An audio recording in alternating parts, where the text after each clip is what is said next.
I'll go back in for a moment," were the last words Elizabeth Sauer's husband heard her say. They never spoke again.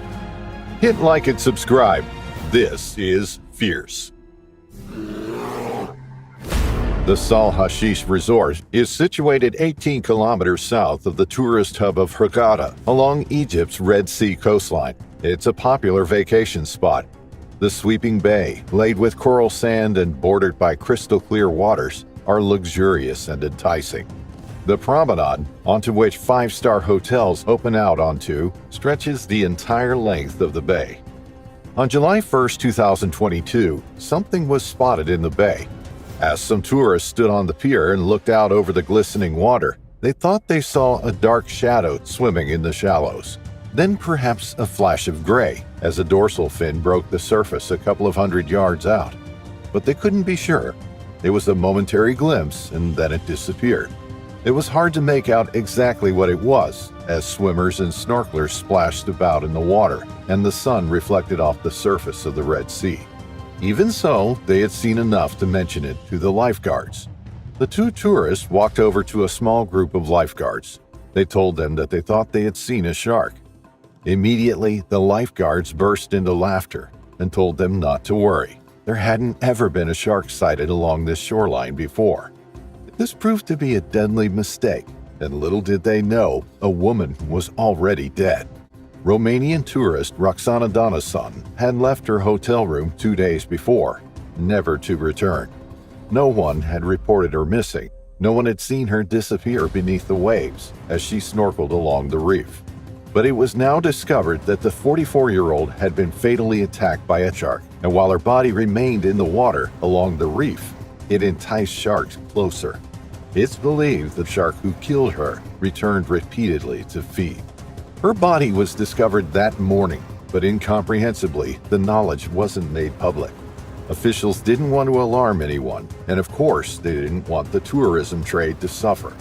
The woman was severely mauled and disfigured when she was pulled from the sea, but people were allowed to continue to swim, snorkel, and splash about in the waters, even though there was a killer on the loose, and possibly one that had just been spotted by the tourists on the pier. Increased shark encounters in the Red Sea have been attributed to overfishing as sharks travel closer to shore in search for a meal. Only a month before these tragic incidents, a cargo ship carrying thousands of sheep destined for the celebrations of Eid al-Adha sank south of Hurghada. All the animals on board drowned, their carcasses likely providing significant nourishment for the sea life, especially sharks. The influx of fresh meat may have enticed them to the area more so than usual that month. There are 1.2 million tourists entering the waters of the Red Sea each year, so interactions with sharks are going to happen occasionally. But if that occasion is when you're swimming, then it could be disastrous for you. Just as the lifeguards were laughing off the concerns of the tourists who had potentially spotted an ominous shadow beyond the shallows, Elizabeth Sauer, an Australian national, was entering the water. She was on the last day of her vacation and wanted to make the most of it. She had been in Egypt for a whole month with her partner, who was of Egyptian descent. She had spent a lot of time swimming and enjoyed the warm, clear waters and the reef near the shore. She said to her partner that she was going back in one more time, but it turned out to be one more time too many. She half walked, half swam in the shallows, dipping her face below the surface to look at the colorful fish darting around her feet near the reef. She was just 650 feet away from where the other tourists had been pulled from the water. Many other holidaymakers were doing exactly the same thing as Elizabeth, all carefree, all enjoying their holiday behind the relative safety of the deployed shark nets.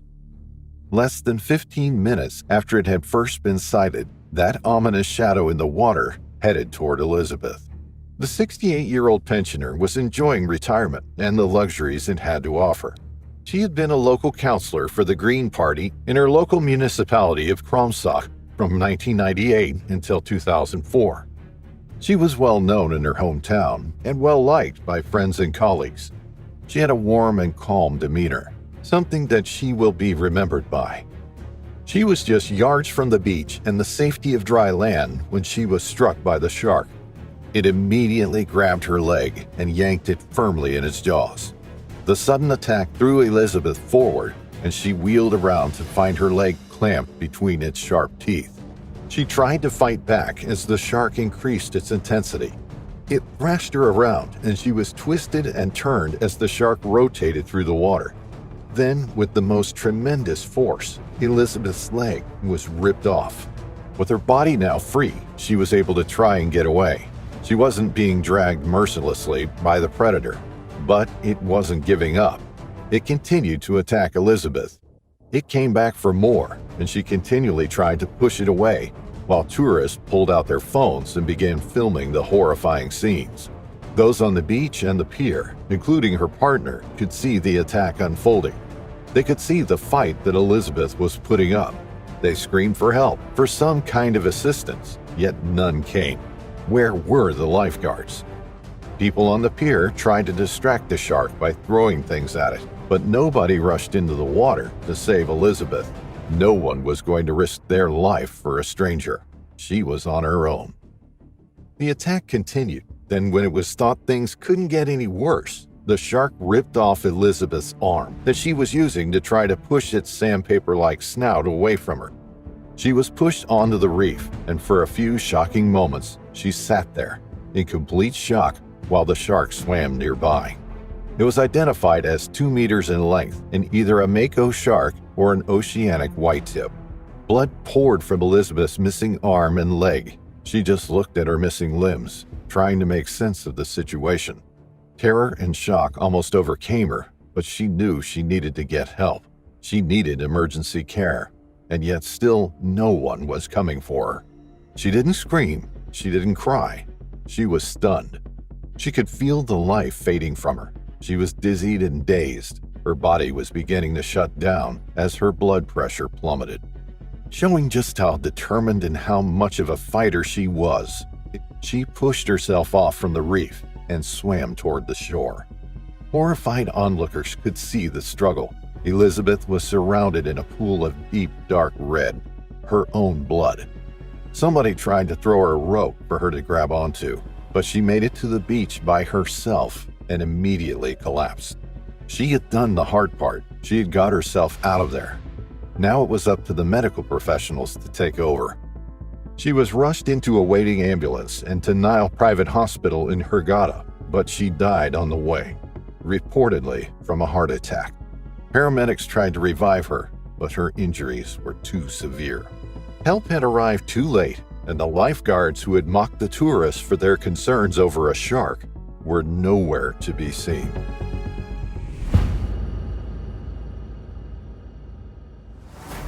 Martha Murrell, known as Marty, grew up in Des Moines. She attended Washington State University, where she met her husband, Dave Murrell. They decided to move to Hawaii in 1972. They settled there and started a family. Dave got a job as the manager of the Pioneer Sugar Mill on Maui. In 1988, they moved to a beautiful beachfront property at Hekili Point, Olowalu.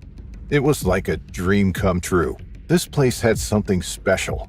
A double reef system that created a calm and private lagoon. Every morning, Marty would walk from her house to the beach and go for a swim in the crystal clear water. She loved swimming since she was a young girl, and now she had the ocean right at her doorstep. It was perfect. Their children were growing up, and by 1991, their son Mark was studying at Columbia University. Their other 2 children, Malaya and Keone, were going to Lahaina Luna High School on Maui. Marty loved swimming so much that she became a board member at the Oahu's Manoa Aquatics Club, which was a swimming club for kids. She also spent time volunteering and raising money for the United Way, a charity that helped the people of Oahu in Hawaii. Marty was a kind and gentle person who was active in her church. She even invited the Waiоla Church Choir to come sing Christmas carols in her neighborhood and offered to feed them afterward. Unfortunately, her generous offer never came to be. In November 1991, tension hung heavy in the Hawaiian morning air. Marty's friend Louise Soriso, a Vancouver doctor, was visiting the Murrell family.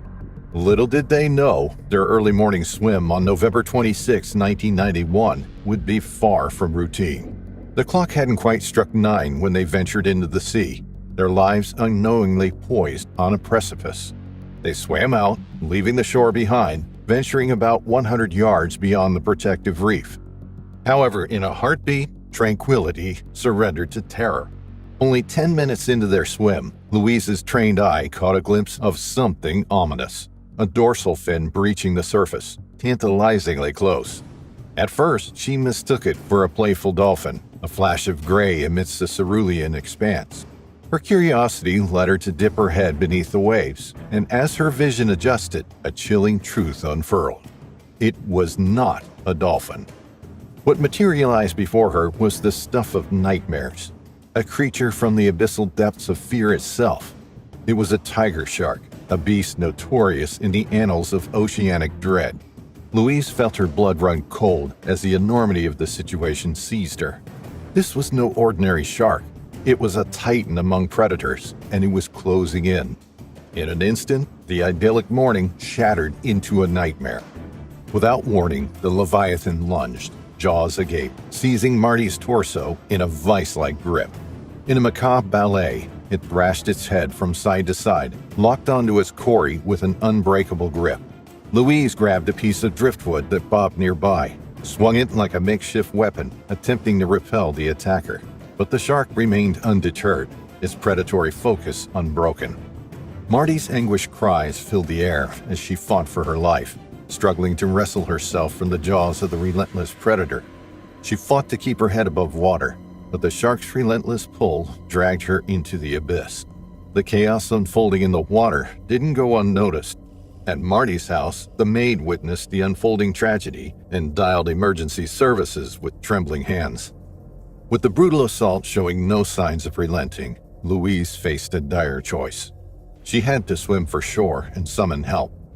As she reached the shallows, panic coursing through her veins, she screamed for assistance, her voice a desperate plea echoing through the coastal stillness. A repairman laboring at Marty's residence heard the frantic cries and bolted outside. He snatched a paddleboard and plunged into the churning sea, propelling himself toward Marty's dire situation. In the tumultuous water, a nightmarish scene played out. The dark gray fins and sinuous form of the shark surged above the surface as it relentlessly rolled and tore into Marty. The repairman's arrival on the scene unveiled a horrifying revelation. More sharks had joined the gruesome feast. It had turned into a frenzied bloodbath, an insurmountable onslaught. Terrified for his own life atop the precarious paddleboard, he made a harrowing decision. He turned and paddled frantically back to the safety of the shore, leaving Marty to her grim fate. Emergency services, along with personnel from the Department of Land and Natural Resources and the Lahaina Fire Station, sprang into action. Despite the grim realization that Marty had already succumbed to her injuries, they knew they needed to retrieve her remains. As they approached her lifeless form floating in the water, the massive tiger shark continued its menacing patrol, circling its quarry. Retrieving her body became a perilous endeavor, as they couldn't reach her without risking their own lives. In a daring move, they steered the boat toward the relentless predator, forcing it to retreat. Only then could they finally pull Marty's lifeless form aboard, ending the harrowing ordeal. The ferocity of the attack had left devastation in its wake. The shock rippled through the family and reverberated in the hearts of everyone who knew the compassionate 41-year-old Marty. Marty had played by all the rules. She hadn't ventured into the ocean alone, choosing to swim in the safety of daylight. The sky had been a clear, sun-soaked canvas, the water a crystalline expanse, and she was in familiar territory. It was precisely the advice the experts offered to those navigating waters known to host sharks. Marty had followed every guideline to the letter. Perhaps in her frantic attempt to escape, she had inadvertently stirred the shark's interest with her splashing, but it remained an unfortunate case of being in the wrong place at the wrong time. Between September and November each year, female tiger sharks migrated to Hawaii's warmer waters to give birth. During this time, the shallow reefs saw an uptick in their numbers. Marty's tragic encounter marked the first fatal shark attack witnessed in Hawaii in 33 long years. On average, Hawaii experienced 3 shark bites annually, and tiger sharks rank second in the list of most dangerous species, following only the great white. Louise was traumatized by the harrowing incident and chose to stay on the island, seeking solace among friends. In the aftermath, the Department of Land and Natural Resources took action, enlisting the expertise of shark fishermen James Stegmuller and Steve Thompson to track down and capture the responsible shark. Beaches in the vicinity were promptly closed, and a state of heightened vigilance gripped the area. Snorkeling tourists were urged to make a hasty exit, and a couple on a lilo suddenly found themselves eerily alone in the once teeming waters just meters from the shore. The shocking news rippled through the community, spreading like wildfire. But just 4 days after the gruesome attack, the shark hunt was abruptly called off. The 2 fishermen, James and Steve, faced threats from locals who held the belief that these sharks were more than just predators. They were family or personal deities. Fearing for their safety and respecting the local culture, the 2 men refused to continue the hunt, and the authorities officially closed the chapter on the search.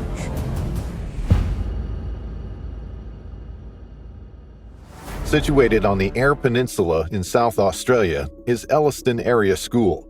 It was in a rural community, a place where everybody knew each other. This was part of the draw for 46-year-old Simon Baccanello, who applied to teach at the school the previous year. In January 2023, he began his teaching post, teaching math, science and health, and physical education. He coached football, tennis, and junior sports. He was instantly a hit with staff and pupils alike, affectionately referred to as Mr. B. He was friendly, approachable, and dedicated. All the qualities you would want in a teacher. But his life in Elliston was about to come to a tragic and brutal end.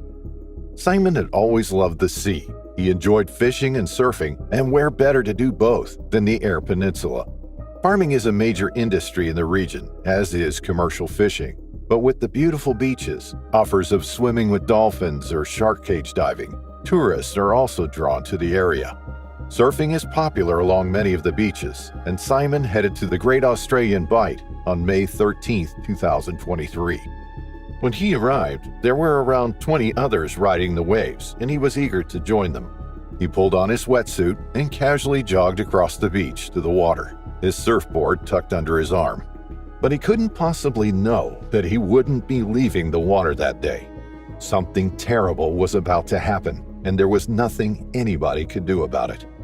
The surfing beach he chose that morning was Walker's Rocks Beach, situated 7 kilometers north of his home in Elliston. Partially sheltered by the surrounding reef and sporting a long beach, Walker's Rocks was popular with walkers, swimmers, and surfers.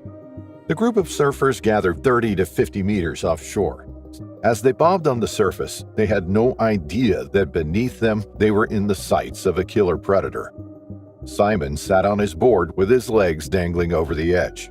The water lapped at his thighs. He had always been an active and adventurous man who enjoyed sports and the great outdoors.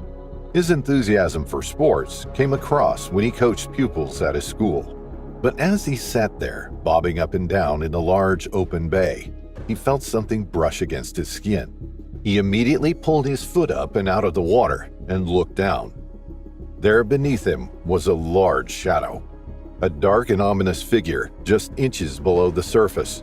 He watched in horror as it swung itself around and came toward him. Simon sensed the imminent danger he was in. The adrenaline started coursing through his body and his heart began thundering in his chest.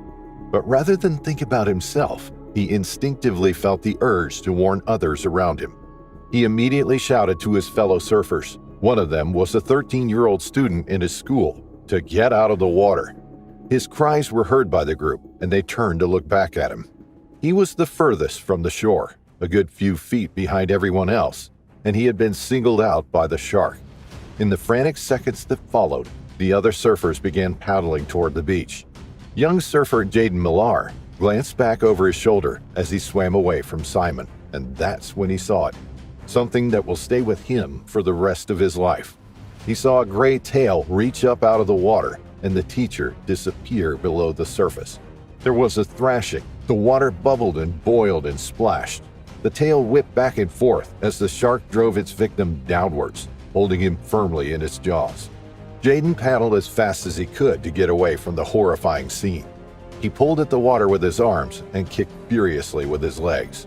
It felt like an eternity as he inched his way to dry land and the promise of safety. Below the surface, Simon was still fighting. His leg was still attached to his surfboard as he was being pulled downwards, deeper and deeper into the abyss of the Australian Bight. Witnesses could see his surfboard above the water, being held upright as the ankle cord was pulled powerfully underwater. The cord was taut, holding the surfboard vertically up while Simon grappled with the predator below. Those on the beach and in the car park suddenly saw a rush of surfers heading for the sand. It was a scramble to make it out as quickly as possible. They saw the commotion beyond the breakers, unsure of what they had just seen. Somebody jumped into their car and started sounding the horn, trying to get everybody's attention. Then the surfboard that had been held up on its end smacked back down and lay flat on the sea's surface. It bobbed there with no sign of Simon. The cord had been cut.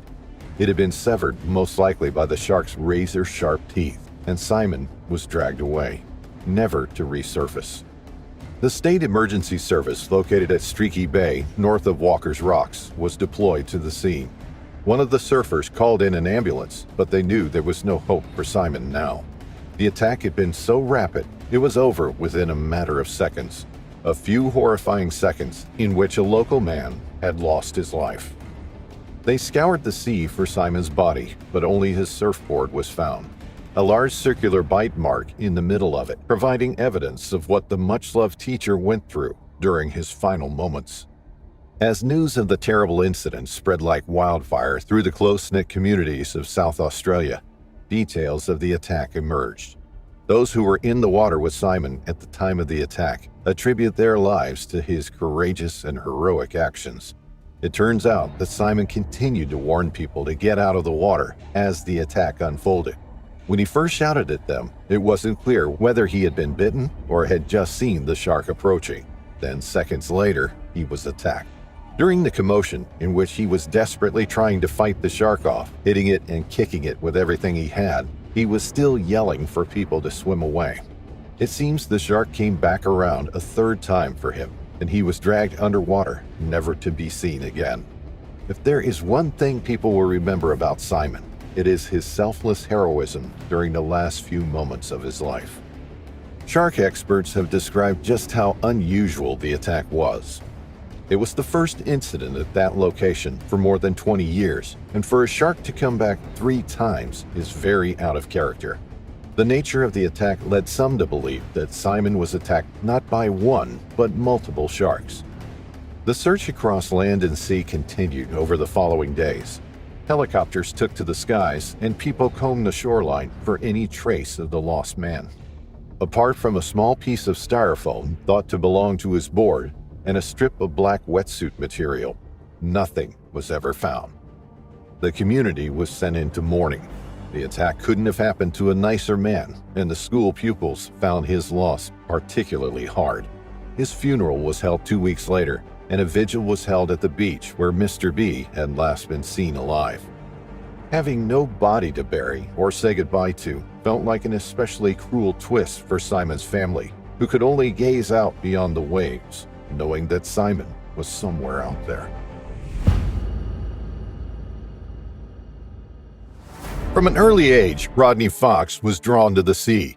Born in 1940 and growing up in Adelaide, South Australia, he regularly went fishing with his father, but his real passion was for spearfishing. As a teen, he was often rewarded for his efforts with fresh catches of lobster and fish, much to his family's delight. At the age of 22, he became the South Australian spearfishing champion, a title that earned him respect amongst fellow fishermen and one he was proud of. Things were going well for the youngster. A year later, he married the love of his life, Kay.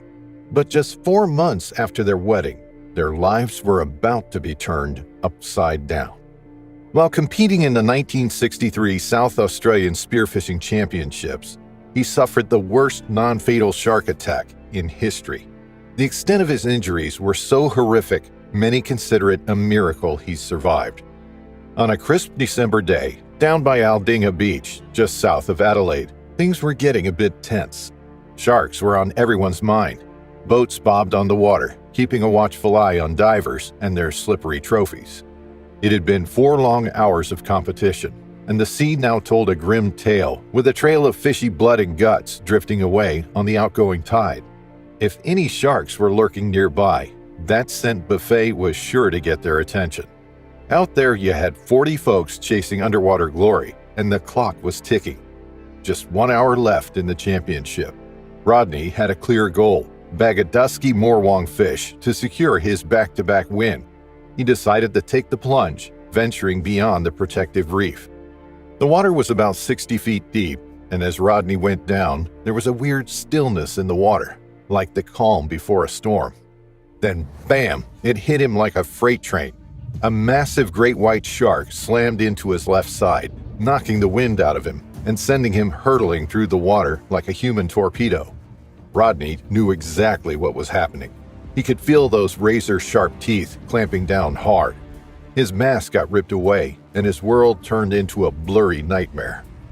As Rodney's body was ruthlessly compressed, his insides shifted violently, and the precious air dwindled rapidly. Dragged 30 feet beneath the turbulent surface, the world above dimmed, and the cold abyss enveloped him. Amidst this underwater turmoil, he frantically groped in the darkness, driven by a desperate quest to locate the shark's eye, a whispered strategy he had recently discussed with a friend. His trembling fingers finally found their target, plunging into the shark's eye socket with a surge of adrenaline-fueled determination. Instantly, the shark relinquished its grip, yet as the relentless pressure receded, it unleashed a wave of excruciating pain coursing through Rodney's battered body. In a final bid to ward off the relentless predator, he pushed with his right hand, only to find it devoured by the shark's gaping maw. But Rodney's sole instinct was survival.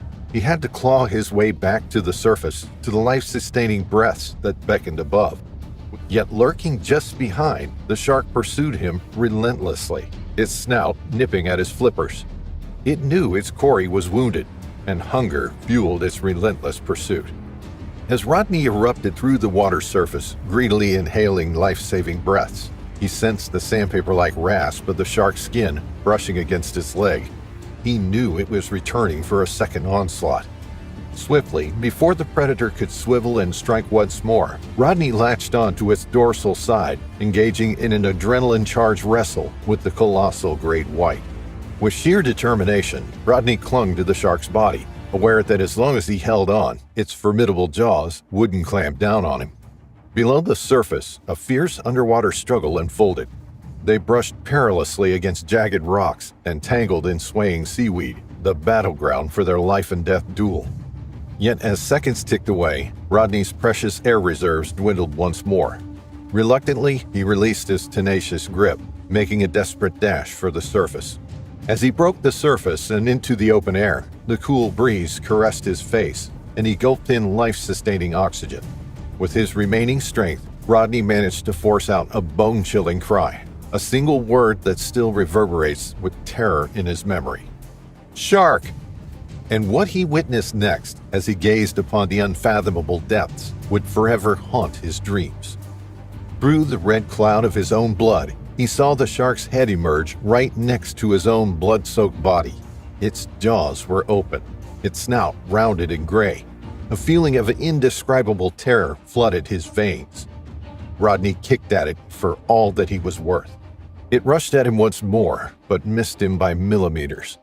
Instead, it grabbed a mouthful of Rodney's float, which was attached to his waist. The shark thrashed its head from side to side and dived deep underwater, dragging Rodney with it. Pulled by the rope attached to the float inside the shark's mouth, Rodney felt he was going to drown. As he was pulled for 10 or 12 meters, he thought how unfair it would be to die by drowning, having survived the initial attack. He fumbled with the belt around his waist, trying desperately to break free from the rope, but his fingers weren't working properly. He couldn't see clearly, and he was losing huge amounts of blood. Then, miraculously, the rope suddenly snapped under the pressure. As he reached the air, a boat was waiting for him. The crew hauled him on board, but they knew not to take off his wetsuit. It was the only thing holding him together. When they made it to dry land, Rodney was rushed to the hospital in Adelaide in a private car. The ambulance met them en route. The speed at which he received treatment was key to his survival. He was inside the hospital receiving treatment within an hour of the attack. The extent of Rodney's injuries would normally be considered unsurvivable. It took some time for Rodney to overcome his fear of sharks. Although he competed in the following year's spearfishing championships again and scored the highest points in 3 of the 4 categories, he was still struggling to keep his fear at bay. A renowned fisherman, Alf Dean, who held the record for catching the largest fish with rod and line, took Rodney out fishing with him one day. Alf expertly caught 5 sharks that day and hauled them onto dry land to show off his catch. But Rodney was less than impressed. Seeing the animals dead on the sand wasn't what he wanted. He didn't want revenge on the sharks. He wanted to understand them. After a visit to Adelaide Zoo with his wife Kay and seeing a caged lion, he came up with an idea: to build a cage that could be lowered into the water to view sharks safely. With the metal bars protecting him from the shark's powerful jaws, he would be able to observe them up close and maybe come to terms with what happened to him. And so, shark cage diving was born. Rodney filmed the sharks underwater. It was the first time this had been done and attracted global attention. But seeing the animals through the camera lens and behind the safety of the metal bars, Rodney, and indeed the world, could see that sharks weren't the fearsome, cold-blooded killers they had been made out to be. In fact, they were extremely cautious animals that were more fascinated by the bait dangling in the water than the humans in the cage. News spread around the world of Rodney's invention. It was a novel idea that sparked enthusiasm from Steven Spielberg, who wanted to capture live footage of sharks for his new movie, Jaws. Rodney was approached by an American dive travel company who wanted to offer their clients the ultimate shark experience and take them on shark cage diving tours. So from Rodney's experimental cage diving, a whole new tourism industry was born, an industry that is still incredibly popular today. And now, more than half a century later, and with his life devoted to sharks, Rodney is reminded every day of the incident that changed his life forever. A piece of the shark's tooth is still embedded in his wrist.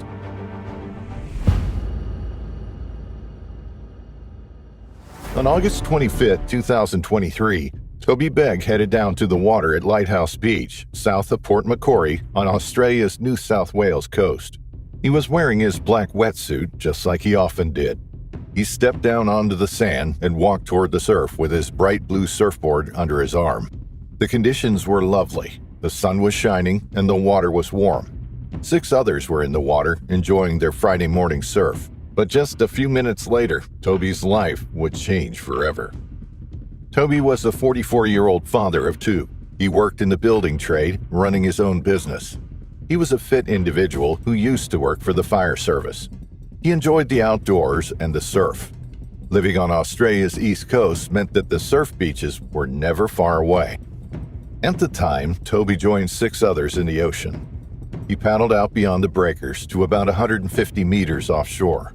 As he sat on his board, his legs dangling in the water and the tip of his board lifting up above the surface, something moved towards him. The morning sunlight shimmered off the glassy sea as Toby looked for the next wave to catch. A photographer on the beach was scouring the water for dolphins at the time. He rotated his camera lens to zoom in on the surfers and snapped a shot. It was a photograph that would later send chills down the spine. Unbeknown to the photographer, he had just captured the moment before Toby's life would change forever. It was an apparently unremarkable photo, but look a little closer and it's possible to see a patch of disturbed water directly behind a bodyboarder and just feet away from Toby. The 2 men glanced down at that second. That's when it dawned on them that they were within feet of a great white shark. Measuring a massive 4 meters or 13 feet long, its tail swished from side to side, just inches below the surface, causing the water to boil slightly, disturbing the water just enough for the 2 men to notice. But rather than swim past the 2 men, it launched an attack a second later. It grabbed hold of Toby, tearing into his legs. He gripped his surfboard with all his might, refusing to be dragged underwater. When he cried out, the other surfers swam to his aid. As the shark tugged on his legs and thrashed its head from side to side, Toby's legs were torn open. Muscle was ripped from bone as the serrated teeth crunched down. Toby tried to kick the shark away, but it had his legs firmly in its jaws. Each time Toby smacked the shark with his fist, the shark readjusted its grip. It released him momentarily and then came back for more. It was determined to secure a meal, but not as determined as Toby was to survive. The water bubbled and boiled around him, a commotion of dark gray shark fins. Toby in his bright blue surfboard. He splashed about in the water, frantically fighting the huge giant off. Horrified onlookers could only watch as he tried to push the shark away and tried to keep himself above the surface. At one point, it looked like a losing battle as the seconds ticked by. It was a prolonged and sustained attack. The agonizing ordeal went on for more than 30 seconds. 30 seconds in which Toby refused to give up. Eventually, the shark released him and swam away. The 44-year-old scrambled back onto his board and with the help of the others around him, paddled to shore.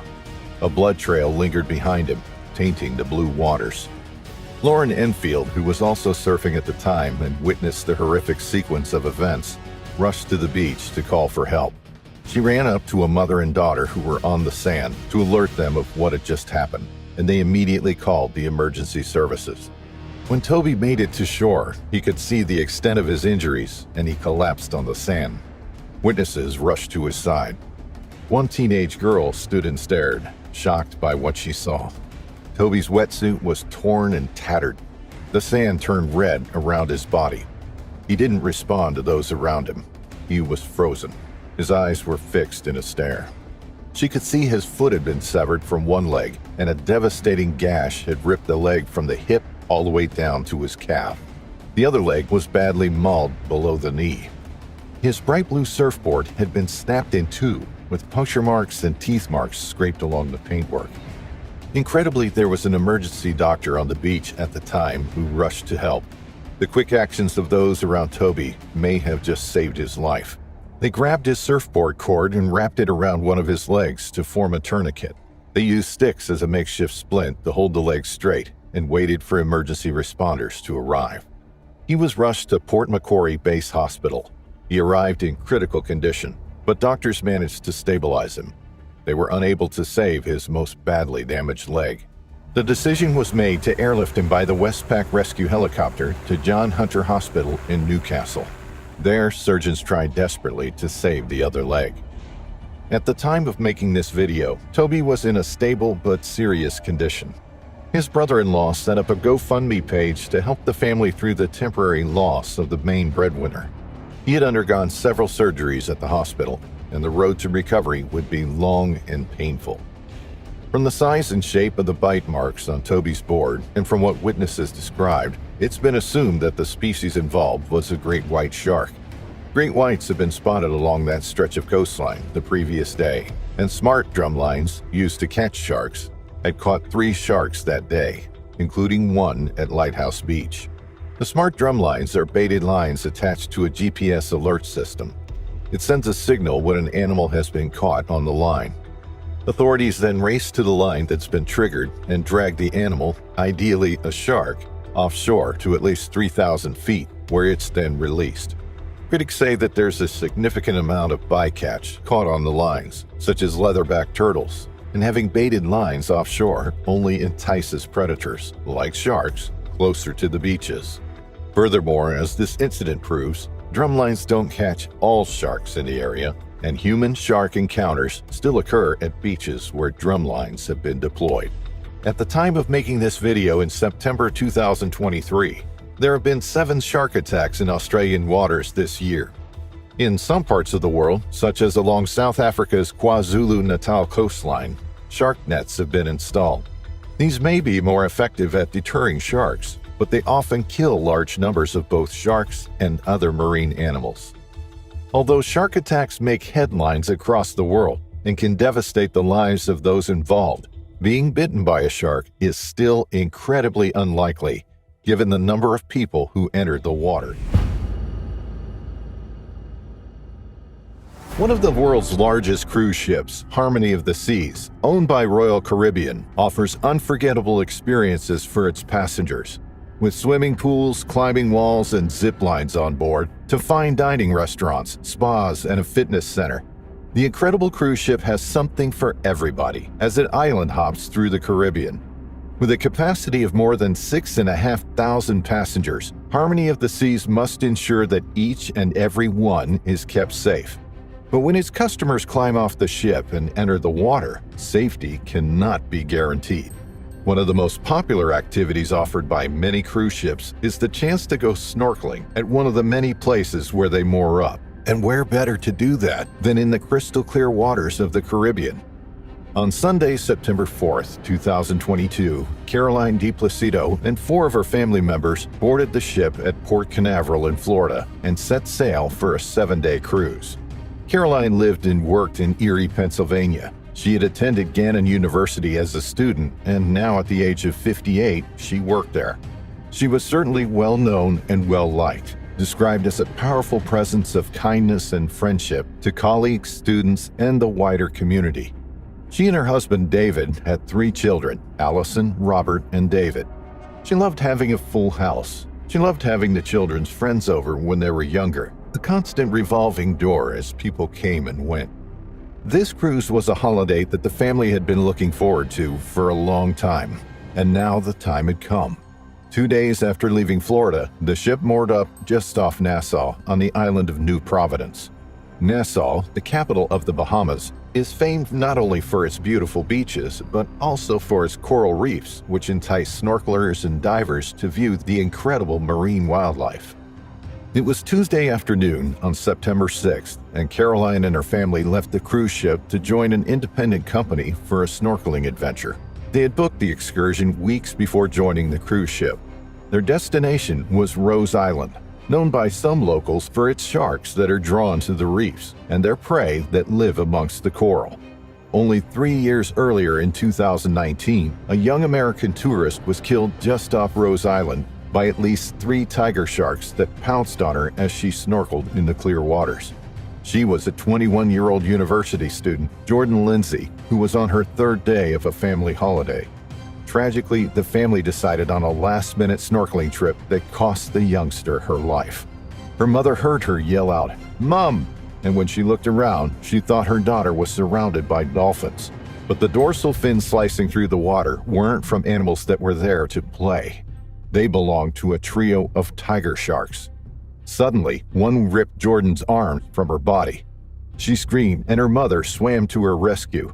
But as she was fighting off one shark, she heard her daughter yell out again, "Mom, there's another one coming!" And the 3rd shark struck Lindsay again. She had been bitten all over her body. She had lost her arm, and she was drifting in and out of consciousness as she was hauled into a motorboat. Sadly, the young student lost her life before making it to the hospital. Now, 3 years later, Caroline entered the water in almost exactly the same spot. The sunshine glittered and glimmered off the sea. The visibility underwater was good. The clear sea was inviting. After pulling on a mask and snorkel, Caroline floated at the surface with her face underneath. The beautiful corals were beneath her, with brightly colored fish darting about. Sea urchins clung to the rocks. Sea anemones waved in the gentle motion of the sea. The muffled sounds of the underwater world filled her ears. But there was danger nearby. A top predator was closing in on the reef. Swimming along the drop-off where fish accumulated, it sensed prey was nearby, drawn by the vibrations, sounds, and smells. It moved closer, propelling itself through the water with its powerful tail. A hunting machine, an opportunistic hunter, a bull shark. Bull sharks join tiger sharks and great whites as the 3 most dangerous species of shark. They are naturally aggressive and inquisitive and frequent warm coastal waters. For this reason, they are responsible for a number of attacks on humans each year. They typically eat fish, but will also prey on dolphins and even other sharks. Unprovoked, they can bite a human to determine if it's prey or not, but all too often, that initial bite can be fatal. This particular bull shark spotted Caroline at the surface. She floated above, her body silhouetted against the bright afternoon sunshine. The shark came in from below. The power of the strike would have knocked the air from her lungs. Some describe it as feeling like being hit by a bus. Caroline felt the full force of the attack as it smacked into her. It clamped its jaws around the side of Caroline's torso, locking its teeth onto its prey. Caroline let out a yell, and her family looked up. They could see the attack unfolding. They could see the water bubbling and boiling around Caroline as she wrestled with the shark. Then it let go. A moment of thrashing around, a single bite. That's all it took for the damage to be done. Rushing to her aid, Caroline's family pulled her from the water. She had lost a lot of blood. The trauma to her left side was severe. A large bite taken out of her torso. She was rushed by the tour boat to nearby Fort Montague on the eastern shore of New Providence Island. In the boat, her family tried to stem the bleeding. Crew members tried to revive her as she was now unresponsive. Her daughter tried to keep her alive. She tried to resuscitate her, but tragically, Caroline was pronounced dead when she arrived on the island. Obviously, it was an incredibly shocking incident for the family. They lost a wonderful member of their family that day. A mother, wife, grandmother, sister, and auntie. The dream holiday had come crashing down to a devastating and tragic end. Shark attacks in the Bahamas are happening more often now. The chances of being attacked by a shark still remain incredibly rare, a likelihood of around 1 in 3 million. But in 2019 alone, there were 2 shark attacks in Bahamian waters, one of them fatal. Since 1749, there have been 32 reported shark attacks in those waters, compared to just 13 in nearby Cuba. Most of the shark attacks in the Caribbean are centered around the Bahamas. Marine biologists say this is because of the large number of people who venture into the water there, and the fact that the Bahamas has a robust ecosystem with a healthy population of sharks. Caroline will be sorely missed by all who knew her. She was a powerful presence of kindness and friendship. She was described as a person whose caring gestures were limited only by the number of hours in a day. It was a beautiful Sunday afternoon in 2014. 3 friends, Cliff Zimmerman, Red Bartley, and Randy Fry, met for lunch at Kareen's Fish Grotto in the center of town at Fort Bragg. Situated along California's coastline in Mendocino County, the 3 men were eager fishermen and decided to head out for the afternoon on Cliff's boat. By mid-afternoon, they decided to try a spot of abalone diving. Cliff turned the boat back to shore and motored into a sheltered cove at Kaibsilla Rock. Sea lions swam around the boat. Some were lying, sunning themselves on the large semi-submerged rocks. They were 150 feet from shore, and the depth gauge read 15 feet. Although it was a popular fishing spot, the little cove was only accessible by boat. The steep, jagged cliffs cast a dark shadow over the water. No one else was about. They had the cove all to themselves. Once there, the men dropped the anchor by a large boulder. Cliff and Randy pulled on their wetsuits, dive masks, and fins. It was around 4 p.m. on the 15th of August 2014 when Randy and Cliff entered the water on what was to be their last dive together. They had been friends for more than 30 years. Having met in the construction industry in Sacramento during the 1970s, the 2 men discovered they had a mutual interest in ocean diving. Randy spent all his spare time on the water, whether that was for sport fishing or diving for abalone. Randy and Cliff hit it off and became great friends, often traveling to the coast together for their diving adventures, sitting on the beach after their dives, drinking beer, and talking until the sun went down. Randy had been described as someone who lived his life carefree. Later in life, he made a career as a lobbyist for the Recreational Fishing Alliance. Fishing and diving were his passions. He loved the sea so much that he had often said to Cliff that if he had to go, then he would want it to be in the water. Unfortunately for Randy, that wish was about to come true as, at 50 years old, he met his premature end. With sea lions in the area, Cliff and Randy spoke to Red about sharks. He was told to keep lookout from the boat. If he was to see sea lions acting erratically or anxiously, then he must let them know straight away.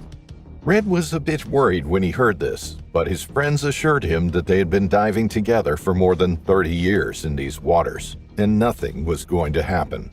Red maintained a lookout as his two friends floated on the surface of the water just yards from the boat.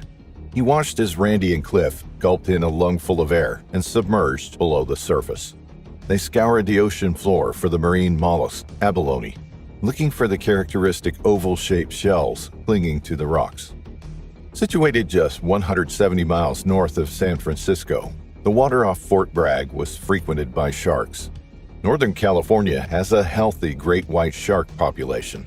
Conservationists and marine biologists estimate there is a growing number of around 300 individuals, signaling a healthy marine ecosystem off the West Coast. Randy, Cliff, and Red knew that sharks frequented the area, but it didn't deter them from diving.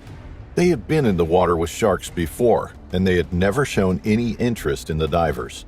It irritated Randy when people warned of the dangers of sharks. He knew the odds of being killed on the way to the beach were hundreds of times greater than actually being taken by a shark. In fact, the odds were so long that only 9 people had been killed by great whites off the Californian coast since records began. But those odds were about to catch up to Randy. Swimming in just 15 feet of water, the two friends could see the bottom of the sea below them as they dived down repeatedly, resurfacing frequently for air. They moved towards the kelp beds, where the long strands of seaweed reached for the surface, swaying with the motion of the sea, a forest of brown and dark green. The two of them floated on the surface. Then Randy said to Cliff, "I've got to get a couple of abs. Where are they?" To which Cliff replied, "They're right below me." Randy took a deep gulp of air and dived down, straight into the path of an incoming predator. Cliff sunk his face underwater and watched his friend. The two of them were just 3 feet apart when Cliff noticed something out of the corner of his eye. Immediately, he thought that it was a boat zooming overhead at tremendous speed. But then he felt the water move around him. He saw a flash of dark gray and an enormous shark fin slice through the water between him and his dive buddy. It was like a submarine coming out of nowhere, barreling in between the two of them. Cliff couldn't believe the size of it, as he estimated it to be around 18 feet long and built like a pickup truck. With such speed and power, the two men didn't have time to react. It swooped past Cliff, its eyes fixated on his friend, not much more than an arm's length away. Cliff felt the rough sandpapery skin brush him as it torpedoed past. Time seemed to stand still.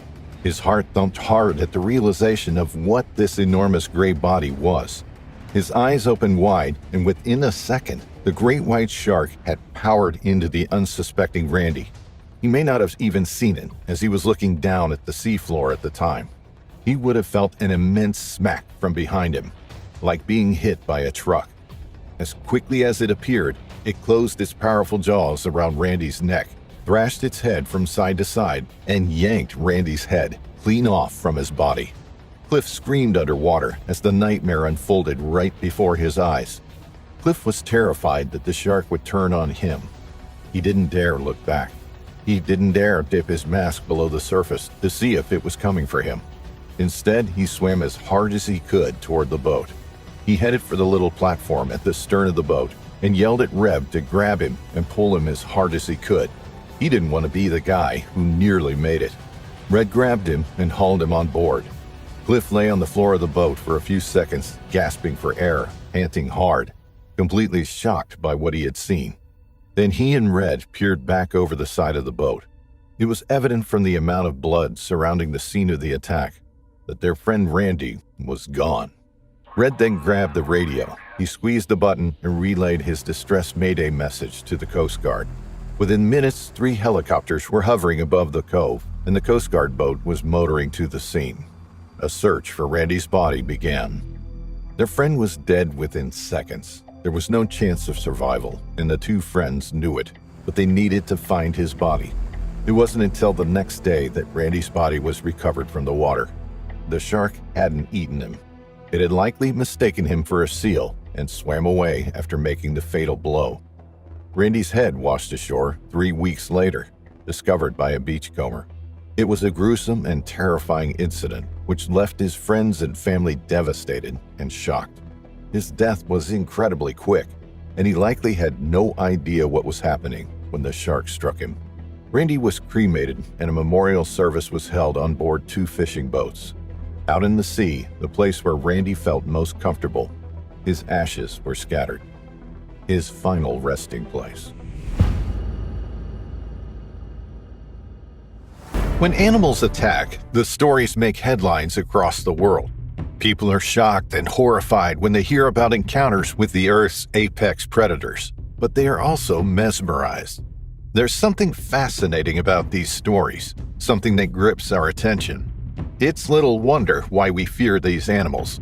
They've been built up to be dangerous, mindless predators that will attack unprovoked whenever they're given the chance. Mark was a videographer for a shark cage diving company in South Africa. As a Brit, Mark wasn't used to diving with great whites off the UK coast, but he had been working as a videographer in South Africa for some time. He photographed the tourists who had paid to witness the sharks up close. The dive company operated out of Mossel Bay on South Africa's southern cape. The bay and the surrounding area are teeming with marine wildlife. The waters are full of fish, seals, whales, penguins, dolphins, and of course, sharks. It's considered by some to be the best place in the world to see great white sharks, and tourists flock there for a thrill-seeking adventure. In July 2023, Mark boarded the boat full of tourists and they motored out to sea from Kleinbrack Beach. The choppy waves made for a bumpy ride, but the 31-year-old was used to it. He had done this dozens of times before. What better job in the world than being paid to swim with sharks? When they reached the site, the crew cut the engine and lowered the cage into the water, its top sticking out above the surface of the sea. The tourists began to prepare themselves for entering the open ocean. They pulled on masks and snorkels. The water was murky, visibility was poor, but the sharks were out there and they were coming their way. It wasn't long before the tourists got their first taste of adventure. Their hearts thundered in their chests as the shadowy image of a great white shark emerged before them. The shark circled the boat. From the deck, the crew could see the characteristic shape of the great white below. Its dorsal fin slicing through the water's surface, its tail propelling it slowly forward as it inspected the boat and the people in the cage. It glided slowly by, carefree in its movements, but with an incredible power capable of being unleashed at any second. Mark strapped his GoPro Hero to his head and submerged beneath the waves. He sank beside the cage, on the outside of the bars, and pressed the record button on his camera. The shark swam around the cage. It circled the tourists and thrashed in the water as it took chunks of meat that were thrown from the boat in front of the paying guests. Mark continued to record. Despite the poor visibility, the footage was good. The customers loved to watch back their experience and show their friends just how close they came to one of nature's greats. But none came quite as close as Mark. As he was filming, one of the sharks turned and swam directly toward him. The tourists inside the cage held their breaths, their eyes opened wide. Was the hungry shark, already enticed by the taste of fresh blood, going to take a bite from Mark? Was he going to be next? Mark stayed calm. He had been in this situation before. He marveled at the incredible animal before him. Its huge head and body. Its mouth was slightly agape, revealing its razor-sharp teeth as it came towards him. He could see the pink flesh inside its jaws, but it showed no aggression at all. It was merely curious, swimming gently toward the young cameraman. He could likely sense the electrical pulses from the GoPro and wanted to investigate. It swam up to Mark and nibbled the camera on top of his head. Its teeth were almost touching his skin, and still Mark remained absolutely calm. He knew the shark wasn't there to attack him. After mouthing the camera briefly, the shark then nudged it with its nose before swimming away. The encounter, caught on camera, was about as close as you can get to a shark without being eaten. But it showed a completely different side to these animals. It wasn't the monster that they have so often been made out to be. They aren't mindless eating machines. They don't eat everything in their path. They can be curious and timid. They can be gentle and inquisitive. Although the incredible footage shows a softer side to sharks, People are fascinated by the video. The diver's head is just a centimeter from the animal's jaws, and with one lunge forward, the shark could have grabbed Mark with its razor-sharp teeth. But it didn't, and that's a lesson for us all. Sharks are known to mouth objects to help them determine what they are. It's their way of feeling. Their snouts are incredibly sensitive, and often they'll take a small bite to see if the object is potential prey or not. This is why human-shark interactions often involve one bite before the shark swims away without pursuing the attack. But all too often, these so-called small bites prove fatal for humans because the shark is such a powerful animal. Mark's recent encounter that has been shared across social media many times may soon be a thing of the past. In the last few years, South Africa has seen a significant decline in great white sharks off its coast. Research has shown that there are thought to be just 333 individuals that swim in the waters off South Africa. Mark's shark was an individual from this single population of great white sharks, a dwindling population. So why are great white sharks leaving South Africa? Some have suggested that the only predator powerful enough, big enough, and brave enough to take on a great white shark is responsible. Orcas, or killer whales, are known to hunt sharks, and their thriving numbers can have a significant impact on local shark populations. But others are skeptical. They don't believe orcas are to blame, because usually after orcas sweep through an area, demolishing great whites, the shark numbers bounce back relatively quickly. Other factors are likely to be at play. Firstly, South Africa's shark nets, which have been deployed along stretches of the coastline to protect swimmers, result in considerable deaths of marine wildlife. Not only are sharks caught in the nets, but other animals, including the shark's prey, die from entanglement in the nets. This adds to the decline in shark numbers in South African waters. Furthermore, their food source is becoming scarce. Unsustainable harvesting of smoothhound and soupfin sharks between 2016 and 2019 had a knock-on effect throughout the food chain. These two smaller shark species are prey for great whites, but that's not all. Changes in biodiversity due to overfishing led to unmaintained kelp forests, which created an impenetrable barrier. Sharks were unable to access their other main source of prey, fur seals. These seals sought refuge in the shallow bays on the other side of the kelp. As a result, the predominant prey species are dwindling or inaccessible, therefore the sharks are moving elsewhere to find food.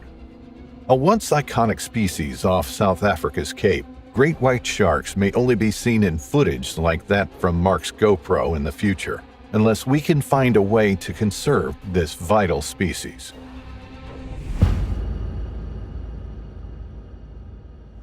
Heidi Ernst was an avid scuba diver. She was very experienced in the underwater world. It was a passion of hers, the most enjoyable hobby, and at 73 years old, she certainly wasn't slowing down.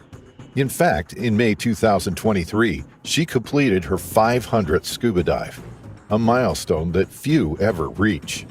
She certainly had an appetite for adventure. At her home in Iowa, she was a devoted owner to her miniature schnauzer called Billy and her horse called Sunny. She was very physically fit, working as a physical therapist for almost 4 decades. Impressively, she was also a power lifter and exercise guru.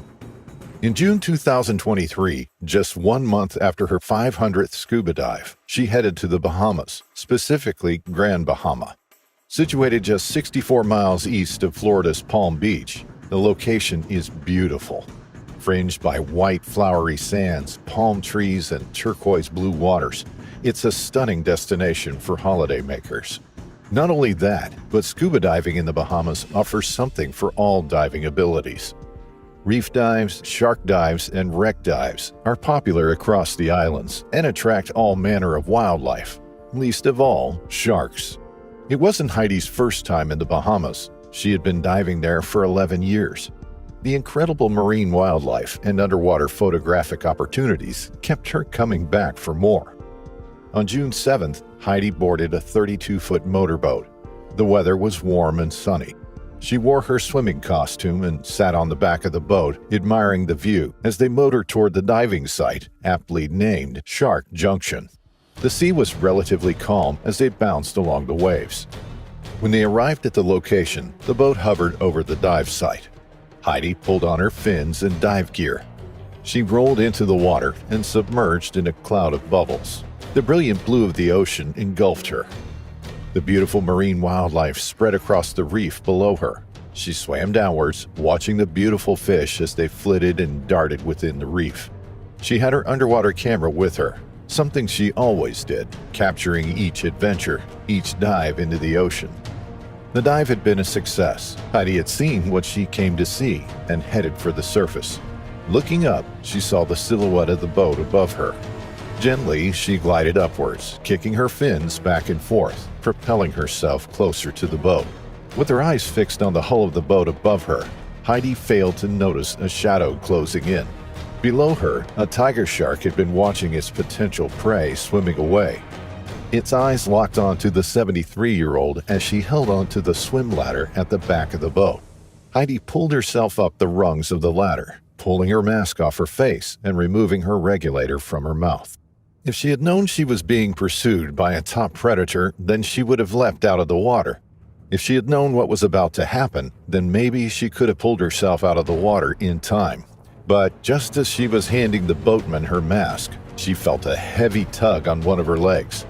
The power of the tug almost pulled her backwards into the water. It felt like a truck had hit her. She immediately looked down and saw the terrifying head of an enormous tiger shark.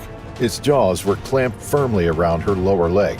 She felt the searing pain as it thrashed its head from side to side.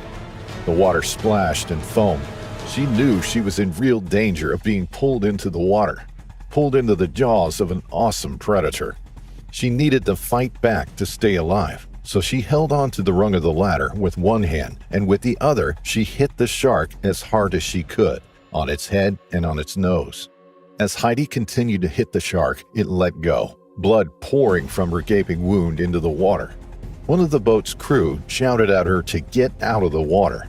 She didn't hesitate. She pulled herself up the ladder and scrambled onto the boat. As she looked down at her leg, it was serious. She was losing a lot of blood. One of the crew on board, Fred Reiger, administered first aid. He tied a tourniquet around her leg. Heidi could feel her life slipping away. She thought she was going to die. She thought this was the end. She had recently lost her husband to cancer just 3 years before, and now her family was going to have to say goodbye to her. But Fred secured the tourniquet as tightly as possible. It seemed to be working. It slowed the flow of blood. The bottom of the boat was stained in red, which swirled around as the boat rocked from side to side. They motored full speed back to shore. The pain was excruciating as Heidi lay in the boat, hoping upon hope that she would make it. In the 11 years that Heidi had been diving, she had never felt threatened by any sharks she had come across. They had never shown any signs of aggression as Heidi snapped photos of them swimming around her. They were part of the marine environment, and she had swum with many of them before. She knew the dangers, and she knew how to behave around them. This attack had taken her completely by surprise. When the boat made it back to shore, Heidi was rushed to Rand Memorial Hospital in Grand Bahama's Freeport. Once she was there, she was stabilized before being airlifted to Jackson Ryder Trauma Center in Miami.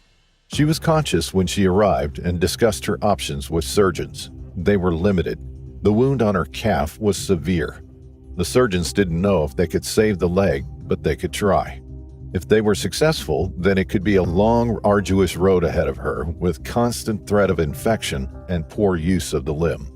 Heidi made the decision to have her leg amputated from the shin down. She would likely recover faster that way. It was a shock, but it seemed to be the right decision. In the days that followed Heidi's amputation, she received 6 or 7 blood transfusions and 6 surgeries. A specialist reconnected the nerves in her lower leg to her muscles with the hope of reducing pain and improving recovery. Heidi still has a long road ahead of her. She will likely need more procedures as she recovers, but for now, she is hopeful. A GoFundMe page was set up by Heidi's friend Kimberly Barnes to help cover her medical expenses and travel costs. Over a week after the attack, Heidi was still in the hospital in Miami. She hadn't been discharged and hadn't made it home to Iowa. When she eventually made it home, Heidi remained positive. She hasn't been deterred from diving and has been researching prosthetic diving fins for amputees. Her passion for marine wildlife is etched into her very being. She isn't going to give it up that easily.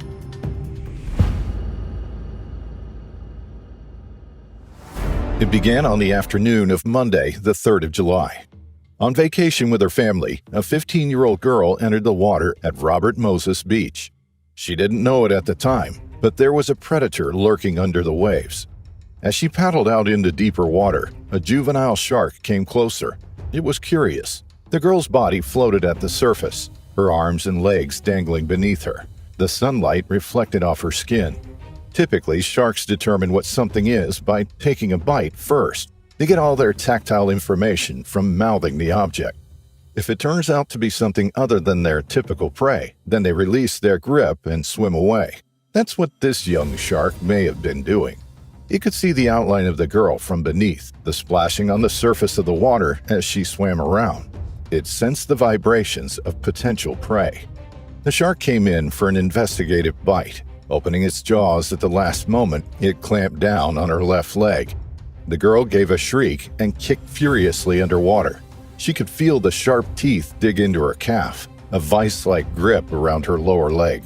As the commotion unfolded, her struggles were spotted by a lifeguard who began blowing his whistle and running towards her. Seconds later, the shark released its grip and swam away. The girl swam to the shore, terrified of what had just happened. Blood oozed from the puncture wounds on her leg, and she sat down on the beach. When the lifeguard came to her aid, he immediately called for the beach to be closed. Although the girl didn't see what had bitten her, most believed this was a shark attack. Certainly a small shark, but nevertheless a shark attack all the same. The girl was taken to the hospital and went on to make a full recovery. No doubt she will think twice before entering the water again. But her incident was just the beginning. Another invisible attacker set its sights on the beachgoers. Just a few hours after the girl's attack at Robert Moses Beach, 15-year-old Peter Bankuli was riding the waves on his surfboard 3 miles to the east. He was in the surf at Kismet Beach. Under the cover of the breakers, another marine animal made its approach. Peter's left foot was dangling in the water off the back of his board while he waited for a wave. All of a sudden, he felt something grab hold of it. He knew immediately what it was. He felt the weight of it tug his foot downwards, but he held onto his surfboard firmly, refusing to let go, refusing to be pulled underwater. Moments later, the animal released its grip and swam away. Peter never saw what it was. He never saw the telltale dorsal fin or the gray back as it arched out of the water, but he was certain it was a shark. He was lucky. He managed to paddle to shore with the power of the waves pushing behind him, pushing him towards safety. When he reached the beach, he could assess the damage he had sustained properly. He called out to his friend Joe, who came rushing over. He and a member of the public helped stem the bleeding until emergency services arrived on the scene. Although slightly shocked by the incident, the young surfer says that he is not deterred from going back in the water, and once he makes a full recovery, that's exactly where he'll be headed. That's if the beaches are kept open. Following the 2 attacks, lifeguards scoured the coastline for sharks. They were on high alert. They knew the holidays were bringing more and more people to the beaches, and it was their duty to keep them safe. Using a drone, they searched for any sharks that may be prowling the shores. As the drone soared over the water, they spotted something that sent shivers down the spine. A school of 50 sand sharks were swimming just meters from the beach, just feet from where people were swimming.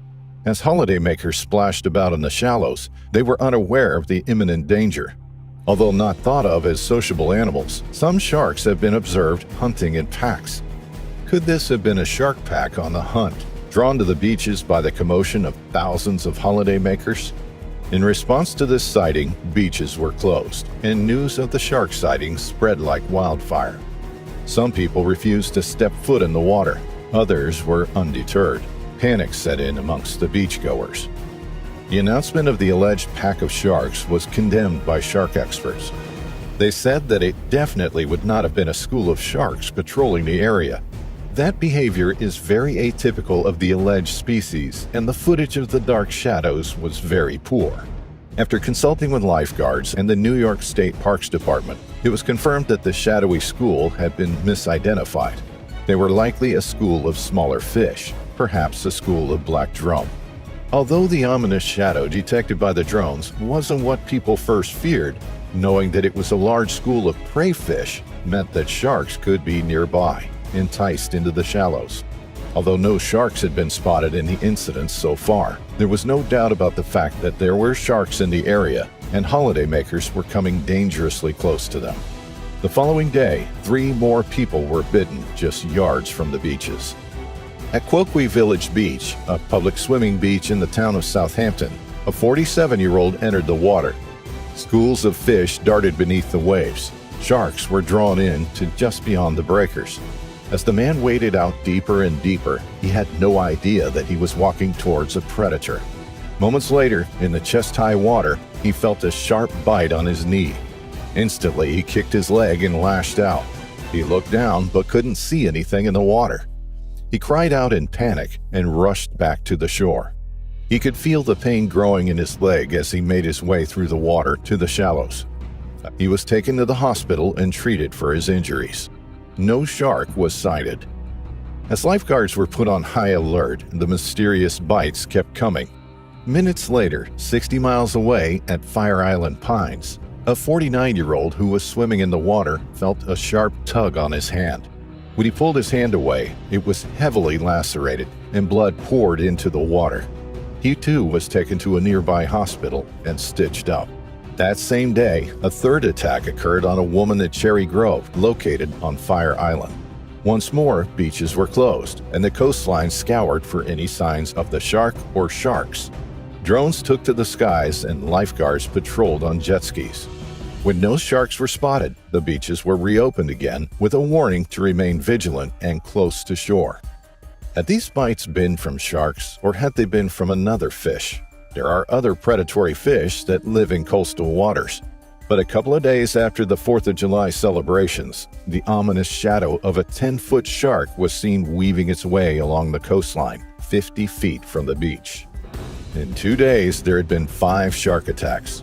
It was a significant number. In the previous year, Long Island had seen 8 attacks throughout the entire year, so it looked as though 2023 may be on course to beat that number. George Gorman, a state of New York park director in Long Island, said that there was cause for concern.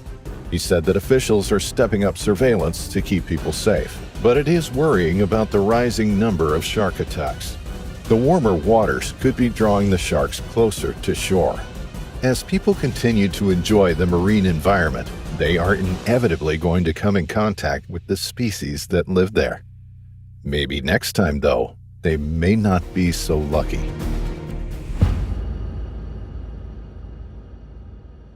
In May 2023, 18-year-old Cameron Robbins was attending his high school graduation ceremony. He had graduated from the University Laboratory School in Baton Rouge, Louisiana. Days later, he would be dead. He had attended the school for 13 years and had been a well-liked and well-respected pupil. He was devoted to his studies and was a fierce competitor on the baseball field, described as a star athlete. But the young man's bright future was about to come to a sudden and devastating end. To celebrate finishing school, Cameron and his friends headed to the Bahamas. Situated just off the coast of Florida, they are a popular destination for American tourists. Dozens of high school seniors flock to the islands seeking adventure, relaxation, and a good time. They arrived at the incredible Atlantis Hotel on Paradise Island on the island of Nassau. Excitement was building as the youngsters explored the incredible location. They had studied hard, and now it was time to play hard. There was no time to unpack. Some of the students had organized a pirate-themed boat trip at sunset.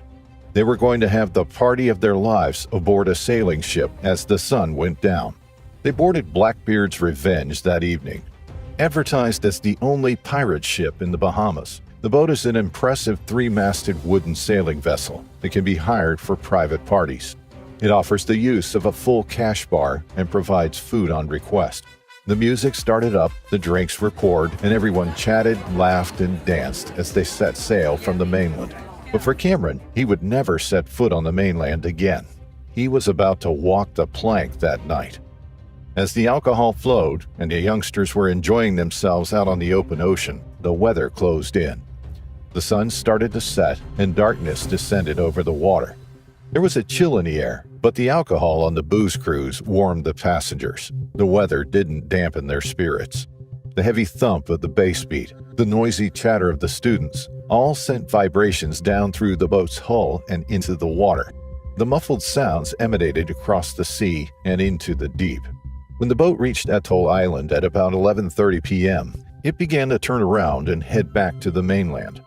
Atoll Island lies less than a mile east of Paradise Island. It is uninhabited, and at 2 miles long, it's a popular spot for snorkeling in the National Marine Park. Despite the poor weather, most of those on board wore only their swimming costumes. As the chatter turned to banter, someone dared Cameron to jump off the boat. Was he man enough to do it? Was he brave enough? It was quite a jump into the dark waters below. The high sides of the sailing vessel were several feet above the surface of the ocean, but with the invincibility cloak that alcohol brings, Cameron accepted the challenge. He climbed up onto the ship's side and stood there, teetering on the edge. A few of his friends grabbed him and pulled him back down. He was being silly. He was drunk and careless. But he knew he could do it. He knew he could jump into the water and be back out again in seconds. He was up for the challenge. Whilst his friends tried to stop him, he broke free from their grip and ran back toward the side of the boat. Amidst cheers from the crowd, he leapt overboard in his swimming shorts. One of his friends filmed the jump on their phone. Everyone ran to the side of the boat and watched as Cameron splashed in the water. Someone shouted, "Bye-bye," as the 18-year-old drifted from the boat. He was surrounded by darkness, the black water below him, the black sky above him. But he wasn't alone in the water. Something circled him immediately. A friend threw him a life ring, but instead of swimming towards it, Cameron swam away. He was agitated about something. He had noticed a swirl in the water beside him. He kicked with his legs when something brushed past him. His friends on board Blackbeard's Revenge shouted at him to grab the buoy, but Cameron didn't respond. Fear gripped him as he tried to swim away from whatever it was in the water with him. In the darkness, people could see his white body in the water as he continually looked around nervously. Then he was engulfed by the darkness. Within seconds of entering the water, his friends lost sight of him. Had he been dragged underwater? They shouted for him, straining their eyes in the dark, but he didn't respond. Not a splash or a shout. Not a cry or a scream. He simply vanished into the blackness. The boat stayed until 2 or 3 in the morning searching for Cameron, but there was no sign of him.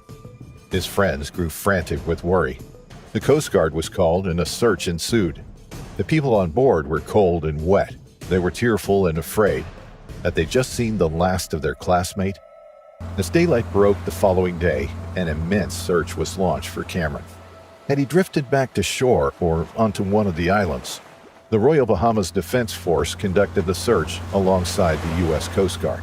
Boats and planes were deployed to the area, covering hundreds of miles of ocean. Cameron's parents flew out to the Bahamas to assist in the operation, but after just 2 days, the search was called off. There was no way that Cameron could have survived that long in the sea. He wasn't wearing a life jacket, and the seas were known to be shark-infested. When officials played back the grainy mobile phone footage of Cameron jumping into the water, they spotted something terrifying. Just coming into shot, as Cameron tread water appearing to be agitated, the outline of a shark emerged. It was just a few feet away from the teen. It broke the surface of the water right in front of the youngster, its speed and agility visible from the split second in which it came toward Cameron. It darted away from him at the last moment, but Cameron had seen it. He knew he was in trouble and began swimming in the opposite direction. It also looks as though he is grabbed by something just out of sight, pulling him down under the water. That's the last his friends ever saw of him. Bull sharks are known to frequent the Bahamian waters. They are the most aggressive of their kind, and bulls are responsible for most of the fatal attacks that occur there. To those of us sitting at home watching this video, it's easy to say that Cameron was foolish to jump into the water that night. But he was a young man, celebrating his achievements and enjoying his time with his friends. And if he had thought about the dangers that lurked in the waters, If he had been told that that particular spot was known to be shark-infested, then he likely wouldn't have jumped. But in the moment, he was doing what many young people do, and that was fooling around, having fun and being daring at the same time. His family is obviously distraught at Cameron's death. No trace of him has ever been found. There is still speculation about whether a shark took him or whether the strong currents did. Either way, the haunting video that recorded his final moments is a chilling reminder of just how fragile life is.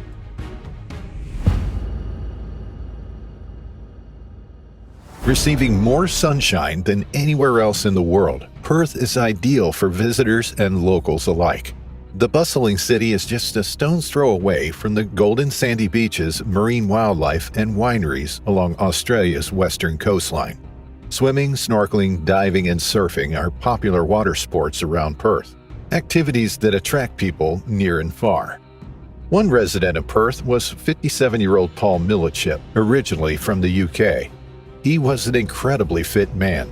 He had competed in 6 Ironman competitions, grueling triathlons which involve a 2.4-mile swim, followed by a 112-mile bike ride, and a marathon run to finish with.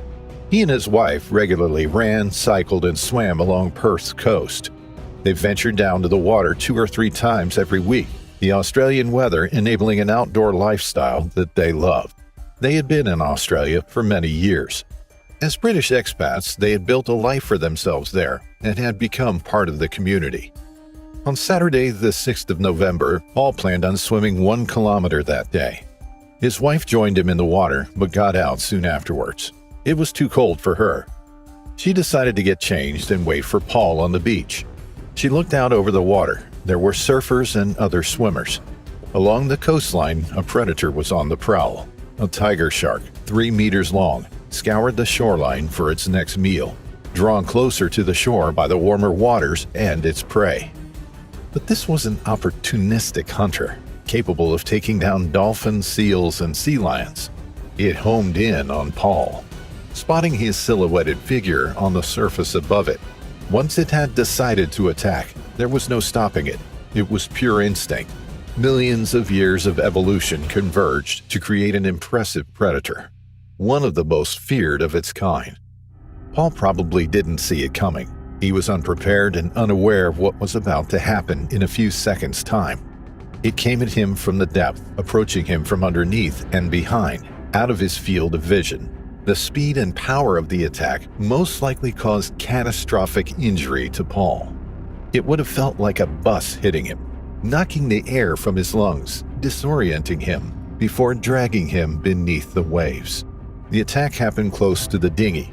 The 4 teenage boys watched in horror as an enormous shark arched out of the water, its dark gray skin reflecting the sunlight before submerging with Paul in its jaws.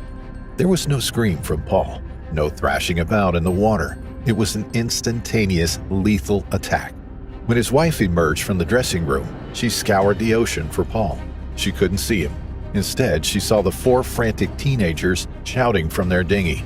They were screaming about a shark attack, motoring up and down the shoreline, telling swimmers and surfers to get out of the water. People made a dash for the rock, scrambling to get out of the water. Panic spread across the beach. It was terrifying for the young Year 10 pupils. A surfer had shouted out about the attack, and the 4 teenagers pulled up their anchor and immediately motored toward Paul. They made it to within inches from him, just inches from the attack. They witnessed Paul being dragged under by the enormous shark just next to their boat. It could easily have been one of them. It could easily have knocked them from their small dinghy and attacked them. They saw the sheer size of the shark as its back arched out of the water. The distance between the dorsal fin and its tail was immense. After warning the other swimmers and surfers, one of the boys pulled out his mobile phone and called the emergency services. His wife hadn't seen the attack. She had only seen some splashing in the water as she came out of the changing rooms, and Paul had vanished. There was a helicopter on patrol at the time of Paul's attack, but it was not in the vicinity of Port Beach. The Westpac Lifesaver Rescue helicopter was scouring the sea 80 kilometers away when the report came in about the shark attack. It immediately diverted to where Paul was last seen and began a search for him. In total, 5 water police and sea rescue boats and 2 helicopters were sent to scour the area. Lifeguards stationed at a nearby beach also rushed to Port Beach to help in the search, but it was too late. Paul was already gone. There was nothing anybody could do.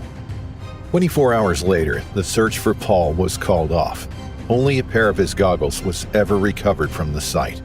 His wife had the agonizing job of phoning the family, who lived overseas, and informing them of the terrible events. He was a father to 2 grown-up children. She thanked the boys in the dinghy for their quick action. Although they couldn't save Paul, they may have saved other lives by warning others to get out of the water. Eyewitnesses helped piece together the attack, but it seemed that it came out of nowhere and happened so quickly that there wasn't anything anyone could do. It was the 3rd fatal shark attack to happen in Australian waters that year. The beach was closed for the rest of that weekend. It was cordoned off by officials, a sight that is becoming increasingly common across Australia. But on Monday morning, it reopened again. Nervously, some swimmers braved the water. The Port Beach Polar Bears are a local swimming group that have been swimming at the beach for decades.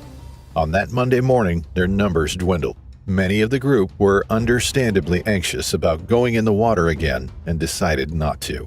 Others, however, weren't deterred. They said that they know the risks. Sharks are always at the back of people's minds when they enter the water in Australia. But swimming is their passion, and they don't want to let the relatively uncommon shark attacks that occur in Australia each year put them off from doing something that they enjoy. Reports came in just days after the attack that Port Beach had been closed again. This time, a member of the public spotted a 3-meter shark circling the waters just 100 meters from shore. A surf life-saving helicopter was dispatched to patrol the area, but couldn't see anything. As for the 4 teenage boys who rushed to Paul's aid and warned others of the attack, they received bravery awards from the City of Fremantle and Civic Service Award medallions from the City of Melville. These awards recognize special service to the community. No doubt it took some time for the horror of what happened to sink in for the youngsters, but they were hailed as local heroes. Paul's wife was supported by officers. The only comfort she could take from the terrible and heart-wrenching tragedy was that her husband died doing what he loved. Todd Michael Endress was a surfer with a larger-than-life character. He was somebody that people instantly fell in love with when they first met him. He lit up every room he walked into. He was the life and soul of the party, but he was known for something else too. Something that happened to him when he was 24 years old. On August 28, 2007, he headed out into the surf from Marina State Park Beach, Monterey Bay, California. He joined the other surfers in the water. The waves were breaking at a depth of just 6 feet. The Californian beach is protected. Its huge rugged sand dunes give way to the pristine sands and breakers beyond. It's popular with hang gliders who launch themselves from the top of the dunes and are carried out above the ocean. It's also a popular location for surfers. The surf is reliable and offers some large swells when the conditions are right. Todd loved the ocean. He had his own business servicing aquariums. He was fascinated by marine wildlife.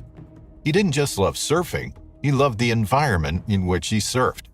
He was grateful that he was able to spend his free time in the water amongst friends. On this particular day, after 45 minutes in the water, Todd sat on his board, looking out towards the open sea. He was waiting to catch his next wave, waiting for the next ride. Little did he know it could be his last. From out of nowhere, a 15-foot great white launched up and out of the water. Todd caught a glimpse of it just before it knocked him off his board. He was sent crashing into the ocean, the water engulfing him. It was as though he had been hit by a bus. The force was immense as he was catapulted off his board. He tried to pull himself back onto his board, but the shark was too fast. In a second, it had swum back around and come at the surfer once more. As Todd kicked helplessly at the surface, the shark opened its jaws and clamped them down and around his torso. Todd was sandwiched in the shark's mouth between its serrated teeth and his own surfboard. Whilst the upper jaw of the shark tore the skin from Todd's back, described by the man himself as peeling him like a banana, the surfboard protected his underside.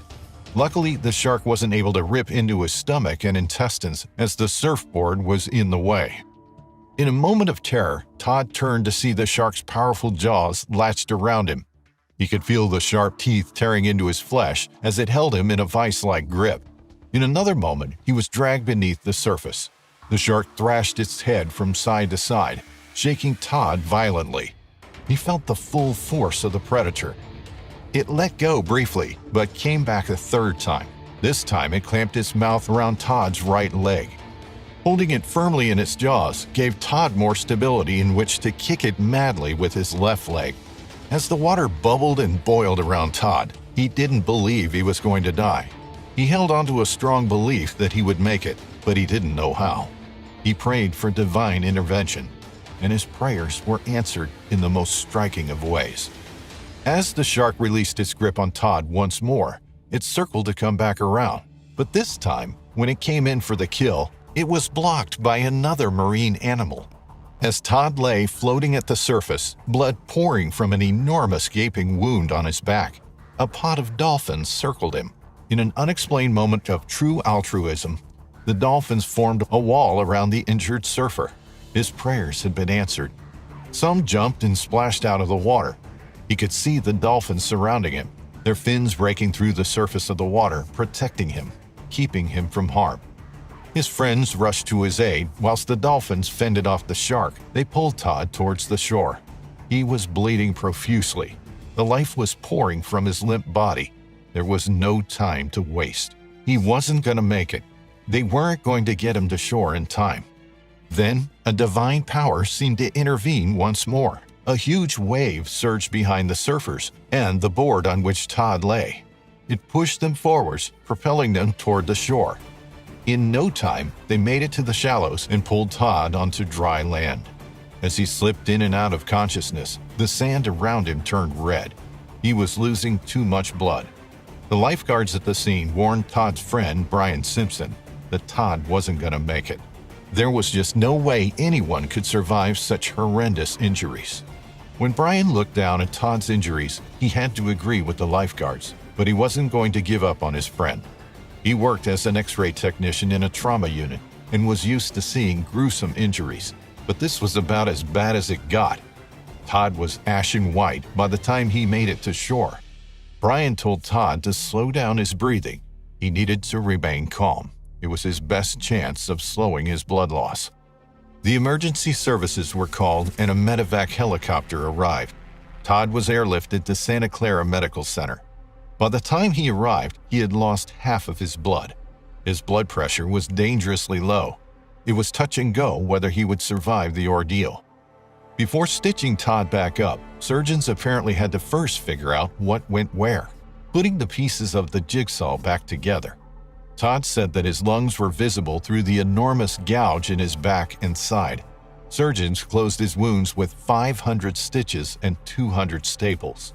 It took him 6 weeks to regain the blood he had lost. Miraculously, Todd survived the shark attack. He became a local hero and was known locally as Shark Boy. He always had time for people, and whenever people asked him to show him his impressive scar, he would whip off his shirt, revealing a huge bite mark across his back and torso. He wore the scar proudly. He had been lucky to survive such a traumatic ordeal. Despite his narrow escape, Todd returned to the water. He lived to surf another day. But sadly, Todd's life was to hang in the balance once more. Less than 10 years later, 33-year-old Todd crashed his van. He lost control and careened off the road. His black and white pit bull managed to escape from the wreckage. The dog made its way to the main road, barking frantically at passing vehicles, but it would be 10 hours before a biker finally noticed the dog and stopped to investigate. Todd was rushed to the hospital once more. Tragically, after fighting for his life for 11 days in the hospital, he finally succumbed to his injuries and died in September 2016. The memorial that followed his death was attended by more than 100 people. Mourners lined the beach at Monterey Bay. The surfing community joined hands in unison 100 yards from shore, balancing on their surfboards, united as one, remembering one of their own. A minute's applause rang out across the water.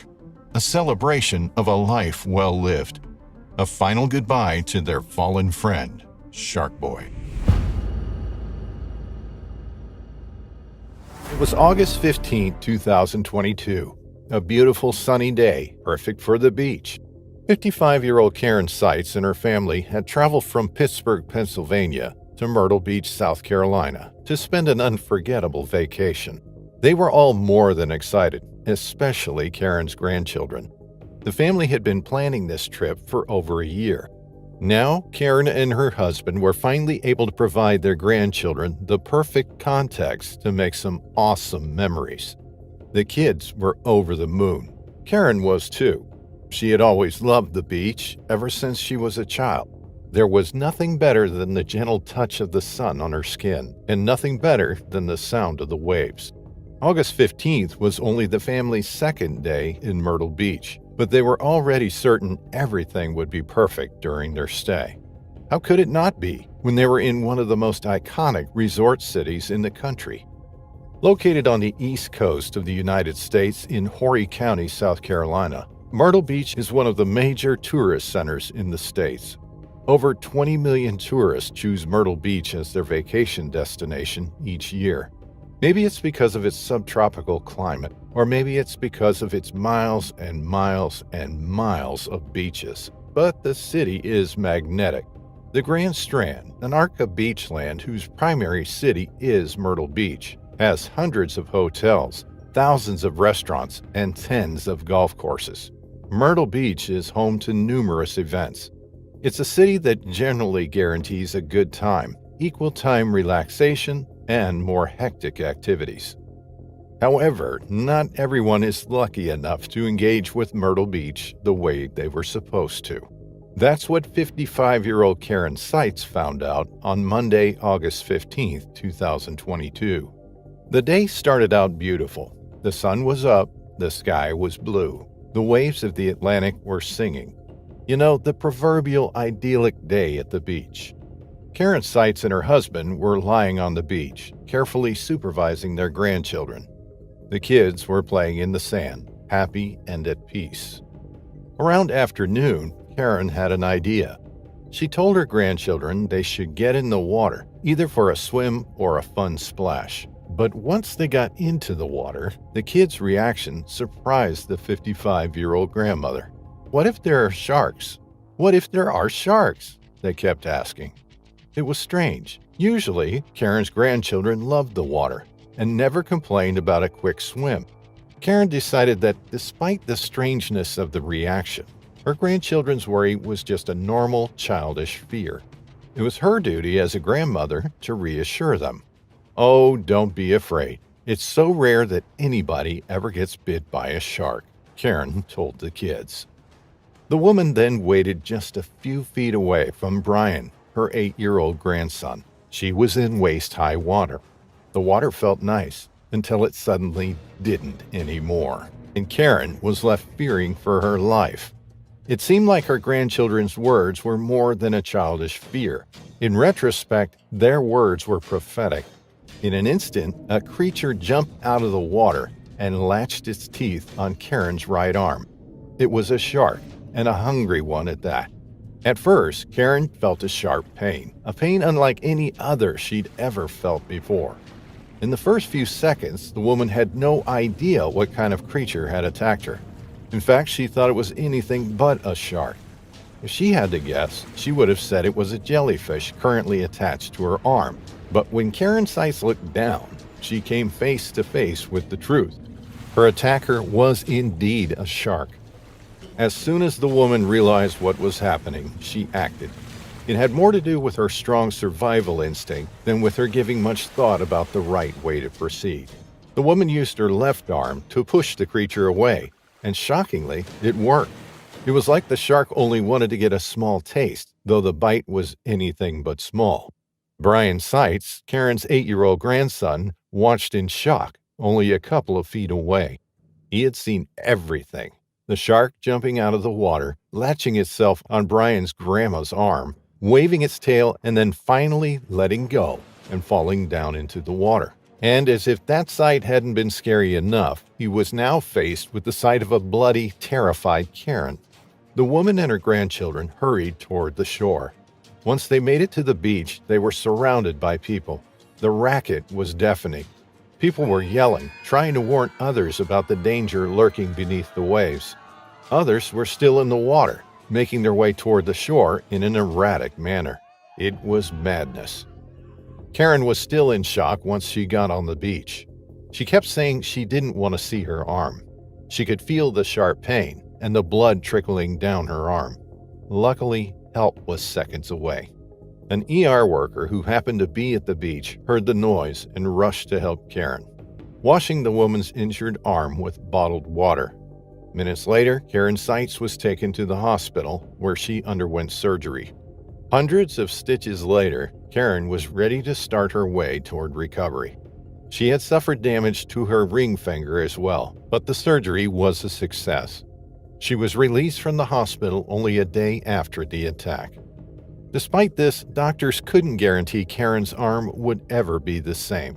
The shark had actually somewhat damaged the woman's nerves and tendons as well.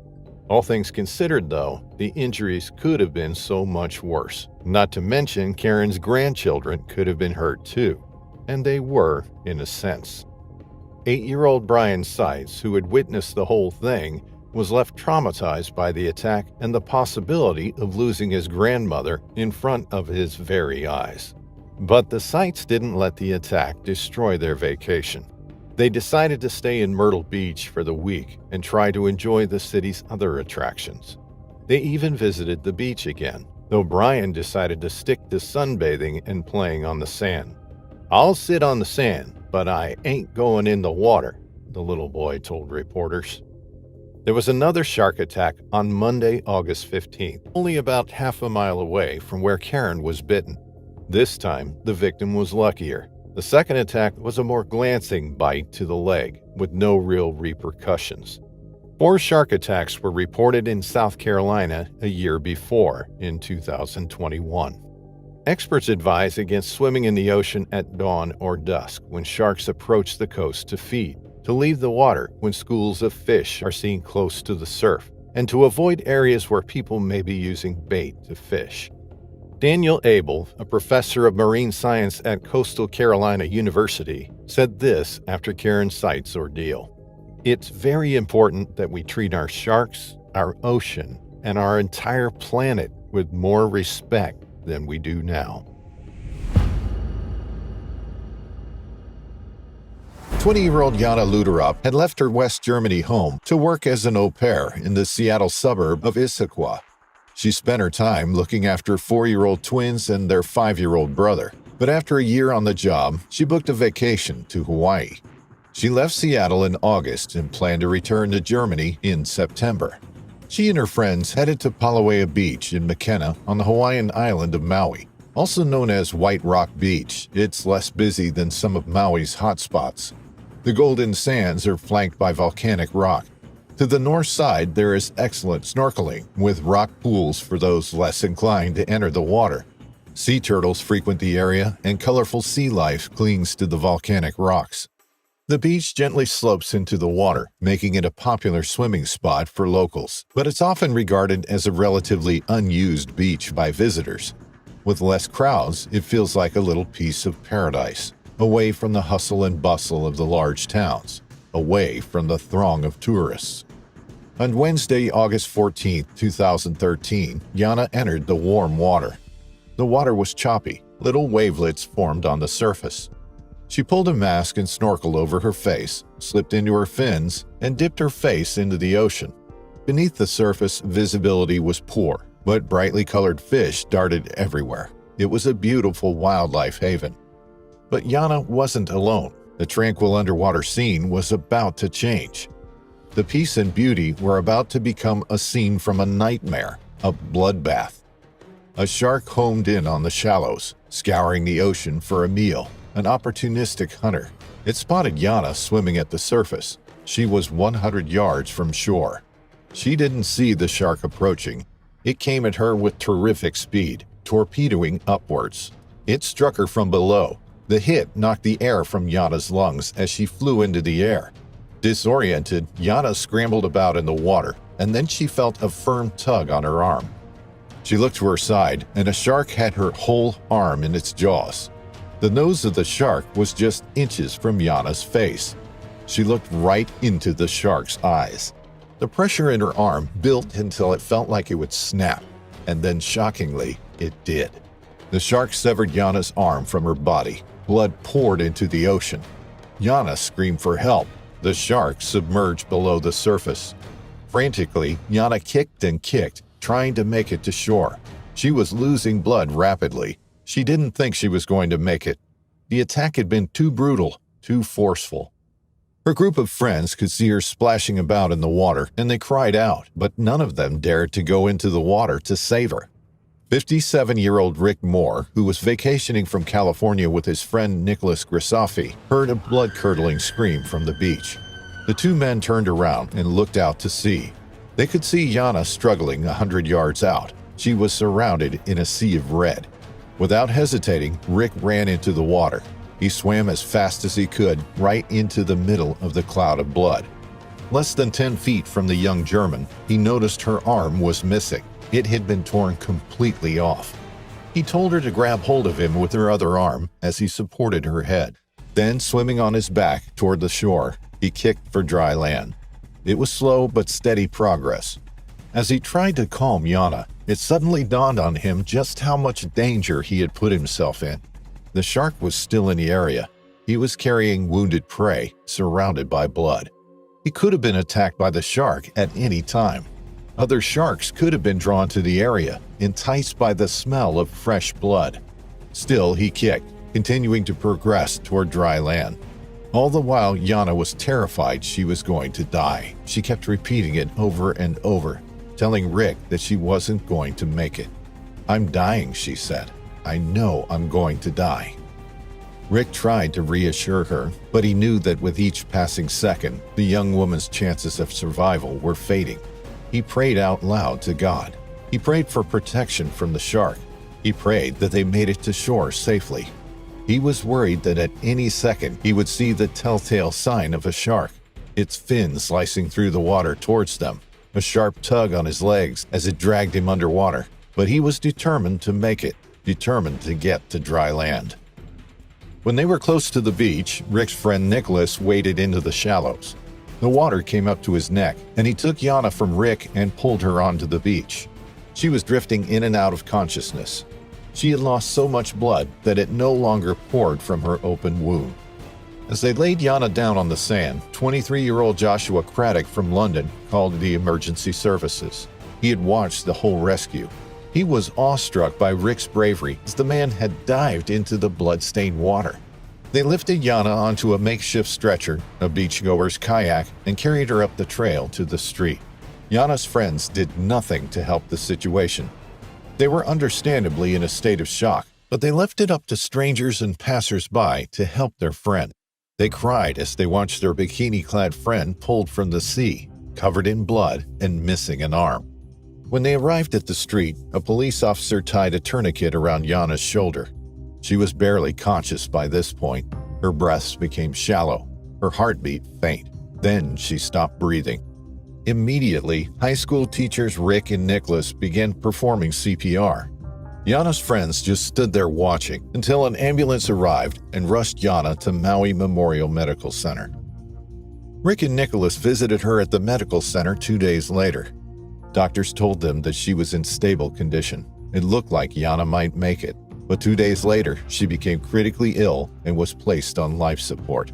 Tragically, Yana lost her fight 1 week after the attack. Despite doctors' best efforts, she didn't survive. Her family spoke of the enthusiastic, happy young woman that Yana was. She was beautiful and strong and will always be remembered laughing. Rick and Nicholas reflected on the attack. They replayed the ordeal over and over in their minds. They prayed for Yana's recovery. Nicholas wonders whether he had done enough. He questions whether he should have swum out to help Rick bring Yana in. Maybe he should have pulled on his fins and helped pull her to shore. She would have made it to dry land quicker, saving precious time. Nicholas said that the attack has affected him. He still goes into the water, but he won't stray far from the beach. It was a terrible thing to have happened to someone so young, and for those involved in the rescue, it'll likely remain vivid in their memory for the rest of their lives. It was May 21, 2023 in New Jersey. As the spring weather began to heat up, young surfer Maggie Drozdowski took to the sea with her friend Sarah O'Donnell. After strapping their surfboards to their legs, the pair jogged into the water and paddled out from the shore at 110th Street Beach in Stone Harbor. It was a glorious sunny afternoon, perfect for catching some waves. But their surfing trip was about to take a sinister turn. Stone Harbor on New Jersey's southern tip attracts thousands of visitors each year. Situated 30 miles south of Atlantic City, visitors are drawn to the white sandy beaches, the sailing excursions, boutique downtown shops, and the promise of excellent surf. Maggie and her family had traveled from Chester County in Pennsylvania, 90 miles northwest of the harbor. The surf was good. The two 15-year-old friends were enjoying the rush of the waves and the freedom of the great outdoors. But the pair wasn't alone. As they rode the waves, something lurked beneath the surface. A predator was on the prowl. It honed in on the two girls, investigating as it came closer and closer. Suddenly, a large wave knocked Maggie from her board. She fell into the water. When she surfaced, she looked around for her surfboard and grabbed hold of it. Her body and legs dangled in the water as she tried to pull herself back on board. But before she could do so, she felt it. Something large grabbed hold of her left foot. She didn't realize what it was at first, but it was strong and powerful. It had her in its grip and pulled her underwater. Unable to take a breath of air, Maggie's lungs felt as though they were going to burst. The pressure on her lower leg grew as she tried to kick the animal off, frantically shaking her leg and kicking with the other. Terrified, Maggie screamed under the waves, bubbles escaping from her mouth as she fought for the surface. Looking up, she could see shards of sunlight penetrating the water. She reached upwards, desperately trying to pull herself to safety. But she kept being pulled downwards. She kept kicking her leg, furiously trying to break free, but the creature held on. It felt like an eternity, but miraculously, she felt her foot pull free from the jaws of a shark. And she kicked for the surface. When she felt the cool air on her face, she gasped and took in a deep breath. She yelled at her friend Sarah, who paddled over. She splashed about in the sea, panicking and shouting that she had been bitten by something.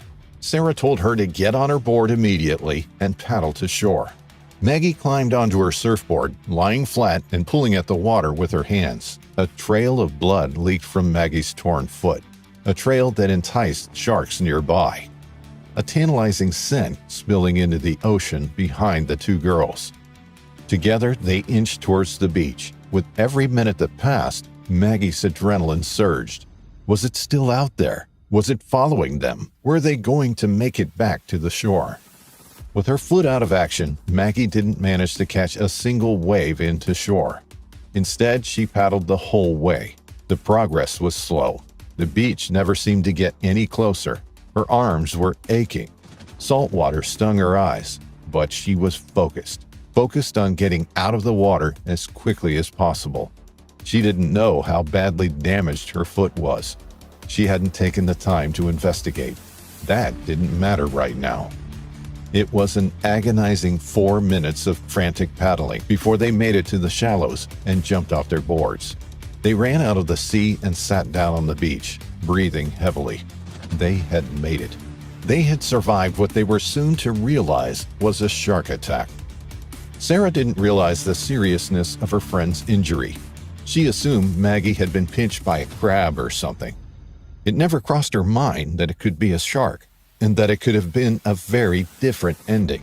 But when they inspected Maggie's injury, they realized just how lucky they had been. It suddenly dawned on the two girls that it had been a shark that had bitten Maggie's foot. But what kind of shark and what size, they will never know. They never saw the animal. There was no sign of it in the water. No warning and no time to prepare for the attack. Sharks often test out their prey by biting it first. Only then do they realize that humans aren't their typical prey and they move off. But all too often, that first bite can be fatal, usually due to the blood loss the victim suffers. Only once they were out of the water and on the safety of the land did Maggie start to feel the pain from her injury. The deep gashes began to sting, her lower leg throbbed. They needed to get medical help as soon as possible. Infection can spread rapidly throughout the body following a shark bite. The two girls wrapped the foot up in a towel before Sarah helped Maggie hobble back across the beach with her surfboard. They made it back to her family, who was nearby. Deep lacerations covered her foot and calf. Blood oozed from the open wounds and spilled onto the sand. The blood flow was so great that Maggie feared she may lose her foot. She didn't know the extent of the damage. They called emergency services, and volunteer firefighters were the first responders to arrive on the scene. They began dressing Maggie's foot, trying to apply pressure to reduce the blood loss. She was then lifted onto an ATV and driven across the sand, before being transferred via ambulance to Cape Regional Medical Center. Once she was there, she received 6 stitches to close up her wounds. Although Maggie and Sarah didn't see the shark, the New Jersey State Southern Regional Medical Examiner said the injuries were consistent with a shark bite. Having survived the attack, Maggie has said that she is afraid to enter the water again. She knows how lucky she is to have survived, but it'll be a while before she paddles back out on her surfboard again. For a short while after the attack, Maggie moved about on crutches with her foot still heavily bandaged. She wanted to share her story in the hope of raising awareness to other beachgoers and surfers who entered the water. Her attack came just days after 2 men were bitten while fishing in the Florida Keys. The beaches along Stone Harbor weren't closed following Maggie's attack, but officials warned people to be extra vigilant and to take precautions, such as removing reflective jewelry and avoiding swimming in or near fishing areas. Shark attacks in New Jersey are incredibly rare. Since records began, there have only been 16 documented attacks in the state, with the previous attack happening back in 2006. In fact, Gavin Naylor, the director of the Florida Program for Shark Research, said that you're 200 times more likely to drown than you are to be bitten by a shark. As far as shark attacks go in the United States, Florida is the shark bite capital of the world. It was February 4, 2023, a sunny summer day in North Fremantle, a suburb of Perth, Australia. 16-year-old Stella Berry was having a beautiful day with her friends. The group of teenagers were enjoying the warm rays of the sun and the cooling water of Swan River. The atmosphere was greatly improved by their jet skis. The teens were having a blast, racing and laughing. At some point during the day, they even spent magical moments jumping from a nearby traffic bridge rope swing. Everything was great, just perfect for the teens and sunny personalities. At 16 years old, Stella Berry was the life of the party. Her laugh was infectious, and she was nothing but happy, vibrant, and quick-witted. Stella had her skipper's ticket and often took friends out on the river for a day of surfing. She loved the beach and the river, so spending a day at Swan River was far from unusual for the girl. The Swan River estuary flows through Perth. It's a significant part of the city's culture, providing the perfect environment for several water sports, such as rowing, jet skiing, surfing, sailing, and swimming. But Swan River is also a place for modern humans to get in touch with nature, or better yet, to remember nature rules all. The river creates a stunning contrast against the skyline of city high-rises. There are over 130 species of fish, including everything from brim, blowfish, and sharks. There are also dolphins calling the river home and making an appearance every now and then, stunning swimmers. On the afternoon of February 4, 2023, 16-year-old Stella Berry and her friends were relaxing near the Fremantle Traffic Bridge. The bridge links the suburbs of North Fremantle and Fremantle. As the teenagers soaked in the sun, enjoying summer, Stella spotted something in the water. She watched in awe. It was a pod of dolphins, swimming freely, not a care in their world. Their beauty was astounding. In all fairness, it must have looked like a painting. In an instant, Stella Berry shot up and alerted her friends. She wanted to go swim with the dolphins. It was an exciting plan, maybe a little bit crazy, but nothing unheard of. Stella and one of her friends got on the jet skis and rushed toward the dolphins, passing through the bridge. They stopped their jet skis near the beach. Then Stella jumped into the water, intent on swimming with the pod of dolphins. She had no way of telling what was going to happen next. The river was brown and murky. Its opaqueness made it impossible for the girl to see what was lurking in the water. It wasn't like Stella was completely clueless about the usual dangers posed by Australian waters. Not only was she a generally intelligent young woman, but she also had a particularly impressive understanding of the ocean and its sharks. Back when she was 10 years old in 2017, Stella was featured in a local paper for her design of a shark-free ocean pool for Perth's Cottesloe Beach. Her project was presented to the city council after great white sharks had been spotted in the area, and the city prompted an open call for ideas. Being ambitious and smart students, Stella and a classmate developed an impressive design and garnered praise from officials over the assignment. But perhaps her knowledge extended to the ocean. Perhaps Stella didn't know the river was as dangerous as the ocean, with hungry creatures waiting for the opportunity to strike any prey. And surely a 16-year-old swimming alone in murky waters away from shore does qualify as prey. Stella Berry didn't get too far away from her jet ski. She never reached the dolphins, never got to swim with them and create a magical, perfect moment. Instead, something big, something with huge, sharp teeth, grabbed her leg. Pain engulfed her. The water turned red as the shark kept biting the girl. Stella thrashed and tried to get away from the creature, but it was no use. The noise of her erratic movements caught the attention of several people on the shore. One of them, a local man, bravely jumped in the water and managed to get Stella on the sand. Her friends watched in shock, traumatized by the terrible state their friend was in. How was it possible? One minute, she was her usual self, laughing and joking around, and the next, there she was, gravely injured, bleeding out on the beach. Paramedics were called, but despite their best efforts, nothing could be done to save the 16-year-old student. Her injuries were horrible. Stella Berry was declared dead at the scene at about 6 p.m. A day of fun turned into a tragedy. After the incident, other people at the river were warned against entering the water. 16-year-old Joshua Banks and two of his friends had been swimming and jumping off for about an hour in that area. They had actually seen Stella approaching on her jet ski, but they had no idea about the attack. Were it not for some friendly locals, they would have returned to swim there. Friends and family tried to make sense of Stella's untimely death. Her whole community was shaken by the loss of such a promising young woman. It was the first fatal shark attack in the Swan River since 1923. Matt and Sophie Berry, Stella's parents, were devastated by the huge loss. They said in an official statement, "Stella was a vibrant and happy girl with plans of living in Europe after school. She was a caring person and was a dear friend to many across a variety of schools in the area.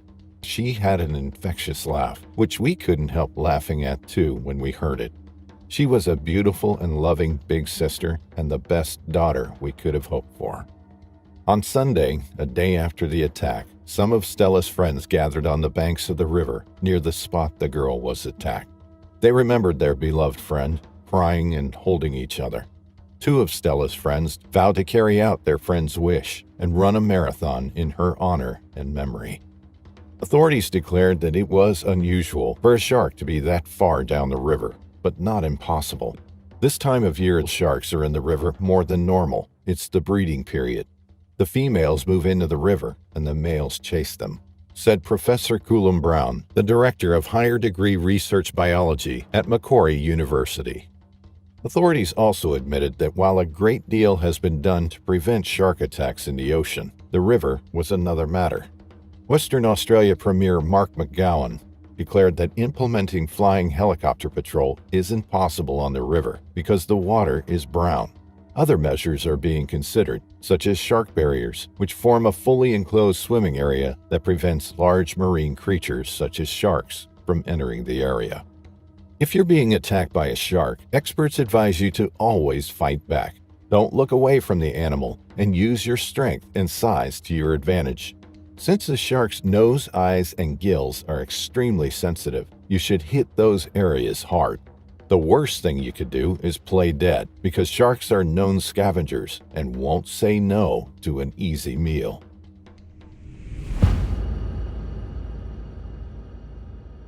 Jimmy Partington was doing what he loved best.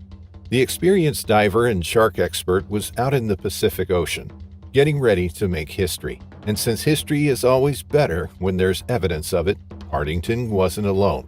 On the contrary, he was part of a team of wildlife enthusiasts and filmmakers. Their goal was more than clear. They wanted to film an unprecedented documentary about sharks, especially great whites. And if things went according to plan, Jimmy Partington would soon come across some real-life jaws.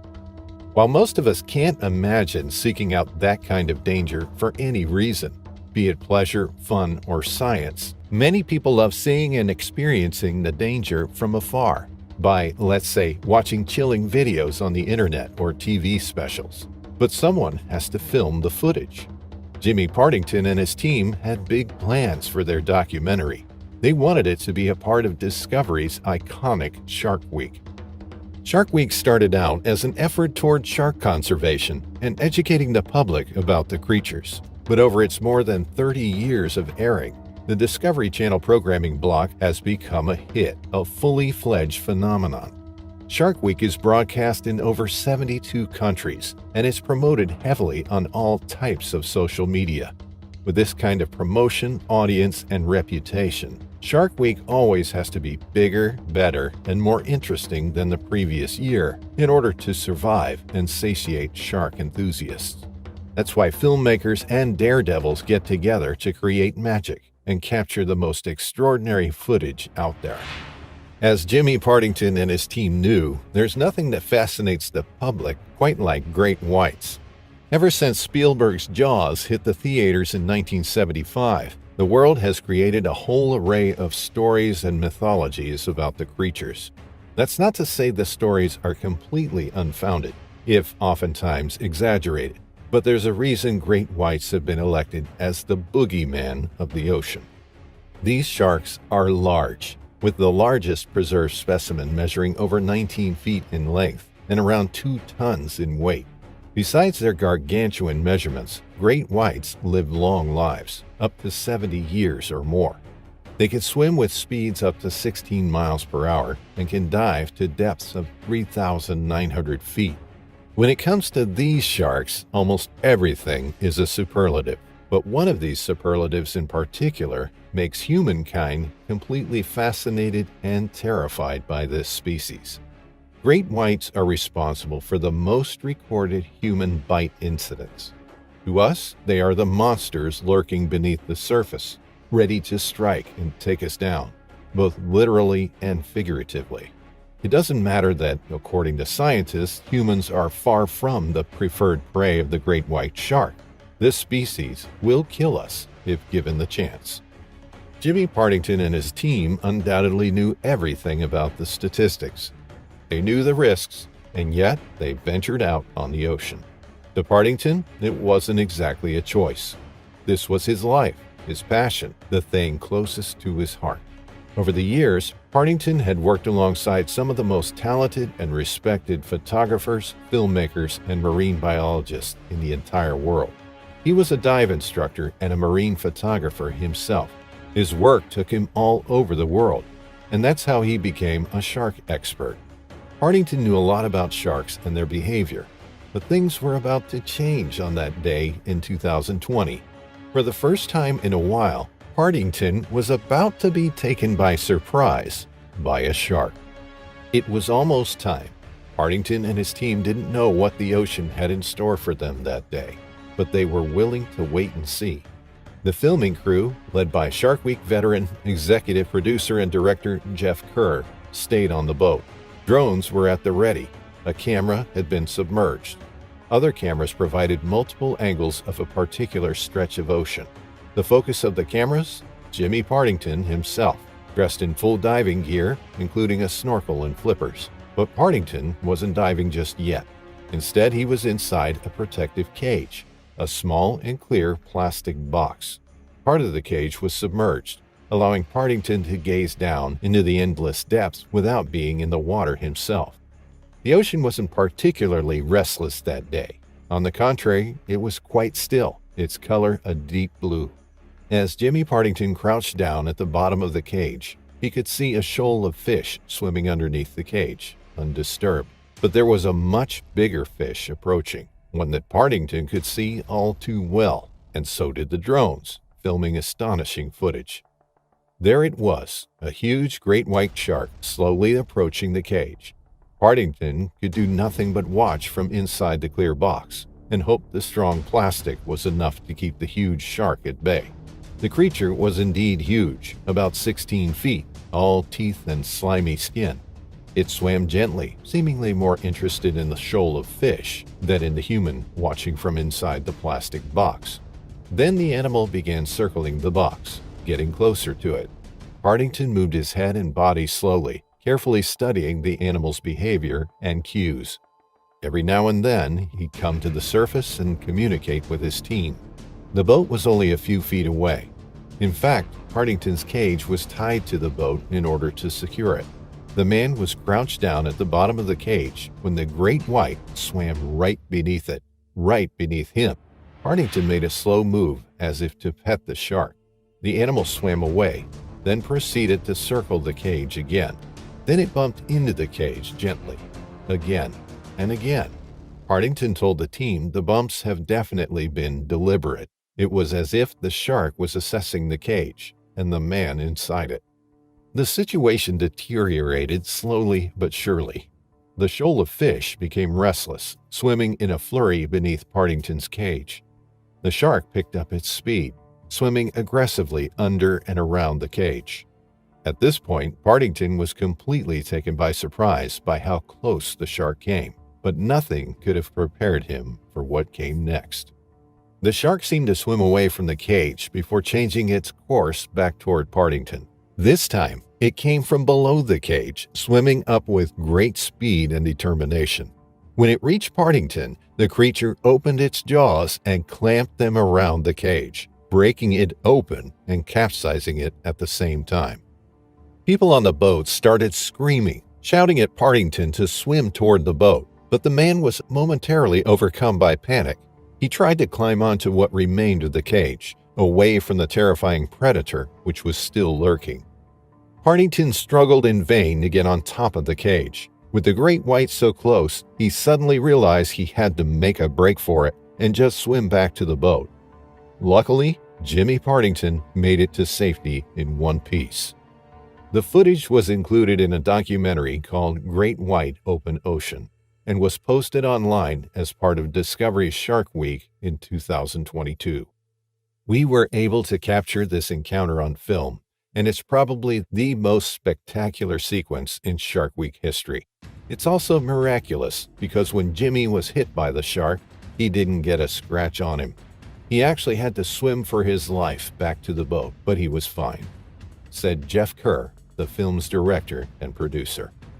Jimmy Partington himself shared the footage with his online community. I can't wait for you all to see my incredible journey, including the closest I've ever been to a great white shark, the diver captioned an Instagram post.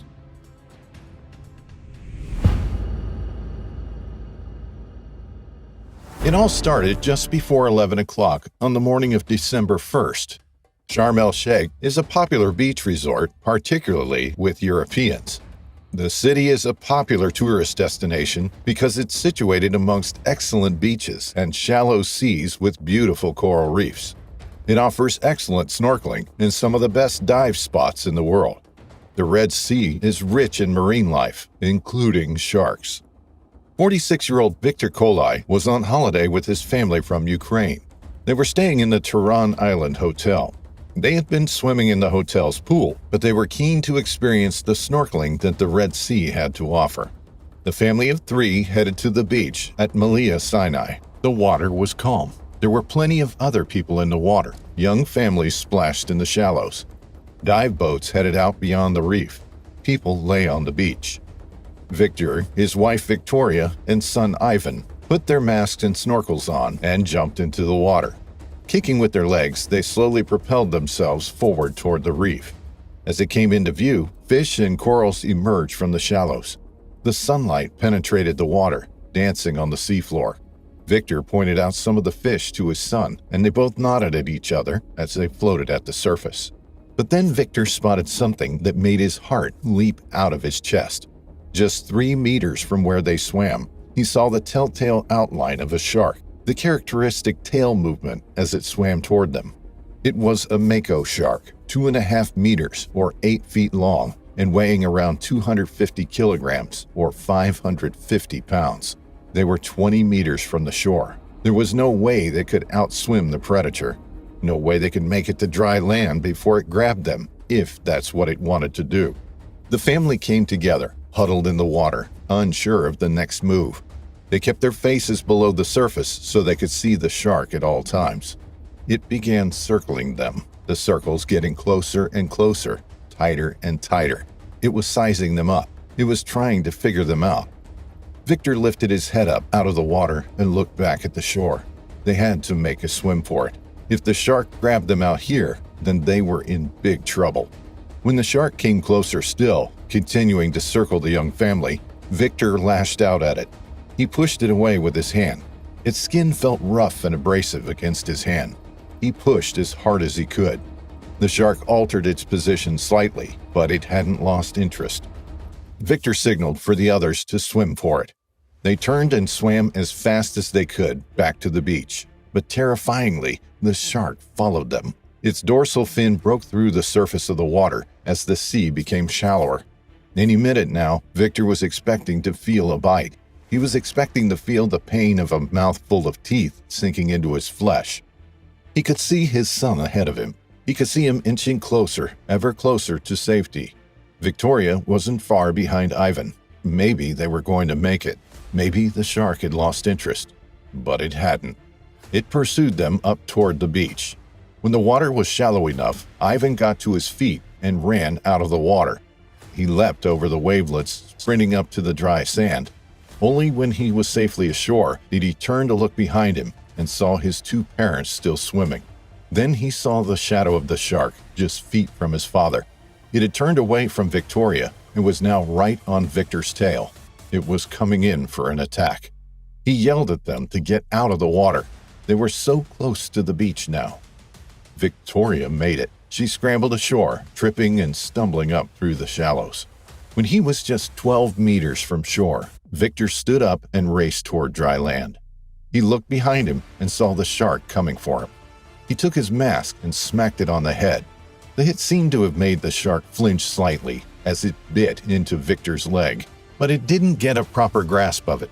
It had missed a full-on attack by just millimeters. If it had latched on properly, then it would likely have pulled the young father off his feet and dragged him out to sea. Instead, its teeth sliced through Victor's right leg. The lacerations were superficial, and Victor was lucky to have gotten off lightly. As a precaution, he was taken to the hospital, but was released the next day. While Victor had a narrow escape, others weren't so lucky. Herein begins the terrifying December attacks in Sharm el-Sheikh. Next to fall prey to a mako shark, likely the same one, was a Russian who was enjoying his holiday in the Red Sea resort on that same day. 54-year-old Marine Captain Yevgeny Trishkin was on the 3rd day of his holiday. He had been enjoying some R&R and decided to go for a swim near Nama Bay. The beaches were clean and tidy. The water was a refreshing temperature to cool off from the afternoon sun. Women and children splashed in the water, laughing and shrieking in delight. It was a picture-perfect holiday scene, but soon word got out that a family had been chased by a shark and that a man had been bitten. Whilst lifesavers called for people to exit the water, Yevgeny changed into his blue swim shorts and pulled a mask and snorkel down over his face. He hadn't heard the warnings. He hadn't seen the panic as people left the water. Instead, he headed out toward the reef. The visibility should have been around 100 meters, but it had dropped to little more than 10.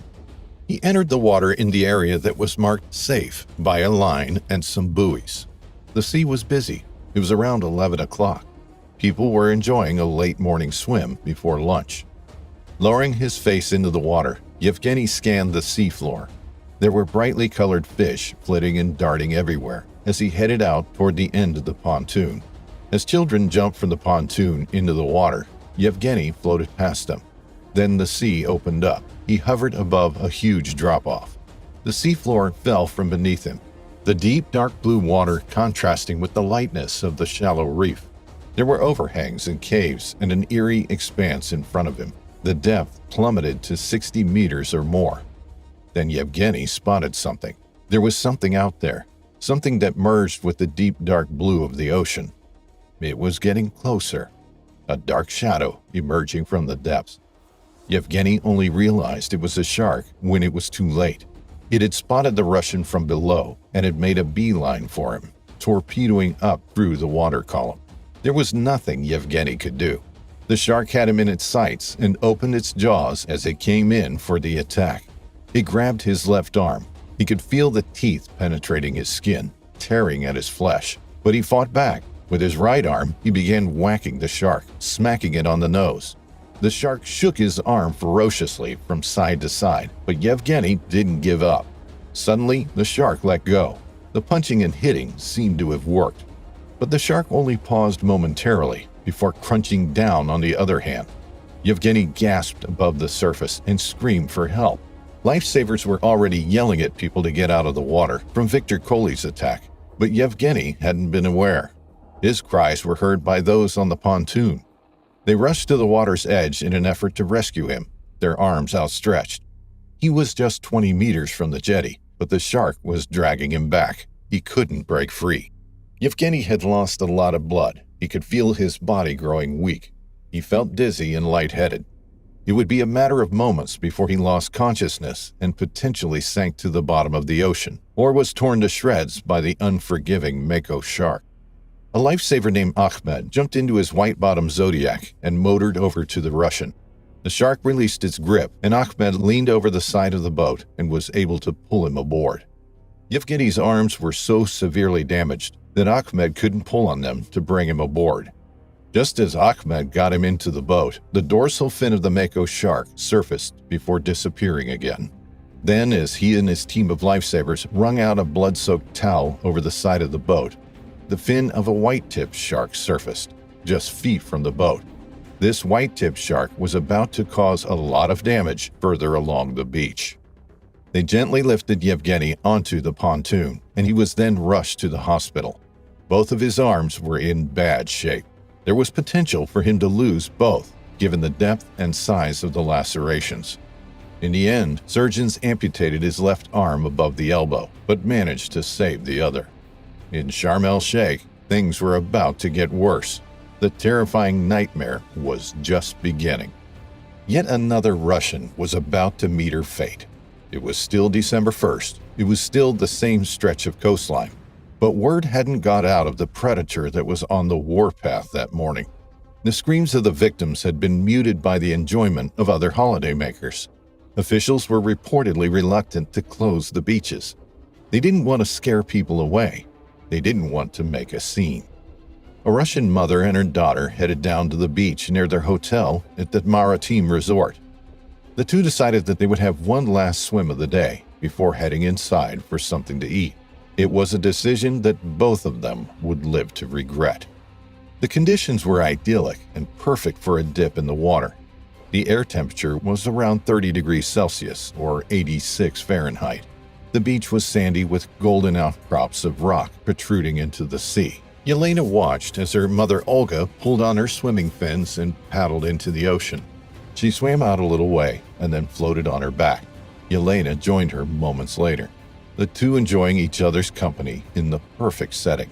Olga looked up at the clear blue sky, the coolness of the Red Sea engulfing her as she floated amongst a sea of other tourists. She was swimming in what is known locally as Shark's Bay, an ominous warning, perhaps, of the imminent danger she was in. Unbeknownst to her, there was something lurking beneath the surface, a predator that had been attracted to the area by the sounds and commotion of splashing tourists. It was a shark, believed to be a white-tip, a slower species compared to the Mako shark, This species swims over great distances to find its food, and once it has found it, it seldom leaves until it has had its fill. Olga closed her eyes and breathed in the warm sunshine. Then she felt something brush past her left hand. Despite the number of bathers in the water, she knew it wasn't another swimmer. This felt hard and rough against her skin, like sandpaper rubbing over her knuckles. She thought that perhaps it was a dolphin, an inquisitive mammal, playful and energetic. But this wasn't a dolphin, and it certainly wasn't being playful. It was a white tip looking for a meal. It was known that dive operators in the Red Sea resorts used to feed sharks to provide an up-close and personal shark experience for tourists every year. They would feed the sharks with their hands, letting go of the bait at the last second as the shark opened its jaws. The dive operators also carried their bag of bait on a waistband around their backs for easy access. Although the feeding of sharks had since been banned in the region, it was thought that the sharks learned to associate people with food, and in this particular case, the shark possibly grabbed onto Olga's hand in an attempt for an easy feed. She felt a sharp tug. The shark had swum beneath her, eyeing her from below, before circling back around and clasping its jaws around her outstretched hand. Olga leapt into action. She could see the shadow of the shark's body beneath the surface of the water. She could see the jaws close around her hand as it began to thrash her around and around. She knew she was in trouble. She knew this could be the end. As the shark tried to drag Olga down beneath the waves, Olga fought back. She tried to stay above the water. Amidst the commotion, splashing, and screaming, the shark suddenly let go. Olga felt her hand come free, and she made a mad dash for it. She was just 30 feet from the jetty. It was tantalizingly close. She swam as fast as she could, terrified that the shark would come back for more. And that's just what it did. The shark followed her as she struggled to get away. It could see that it had injured its potential prey.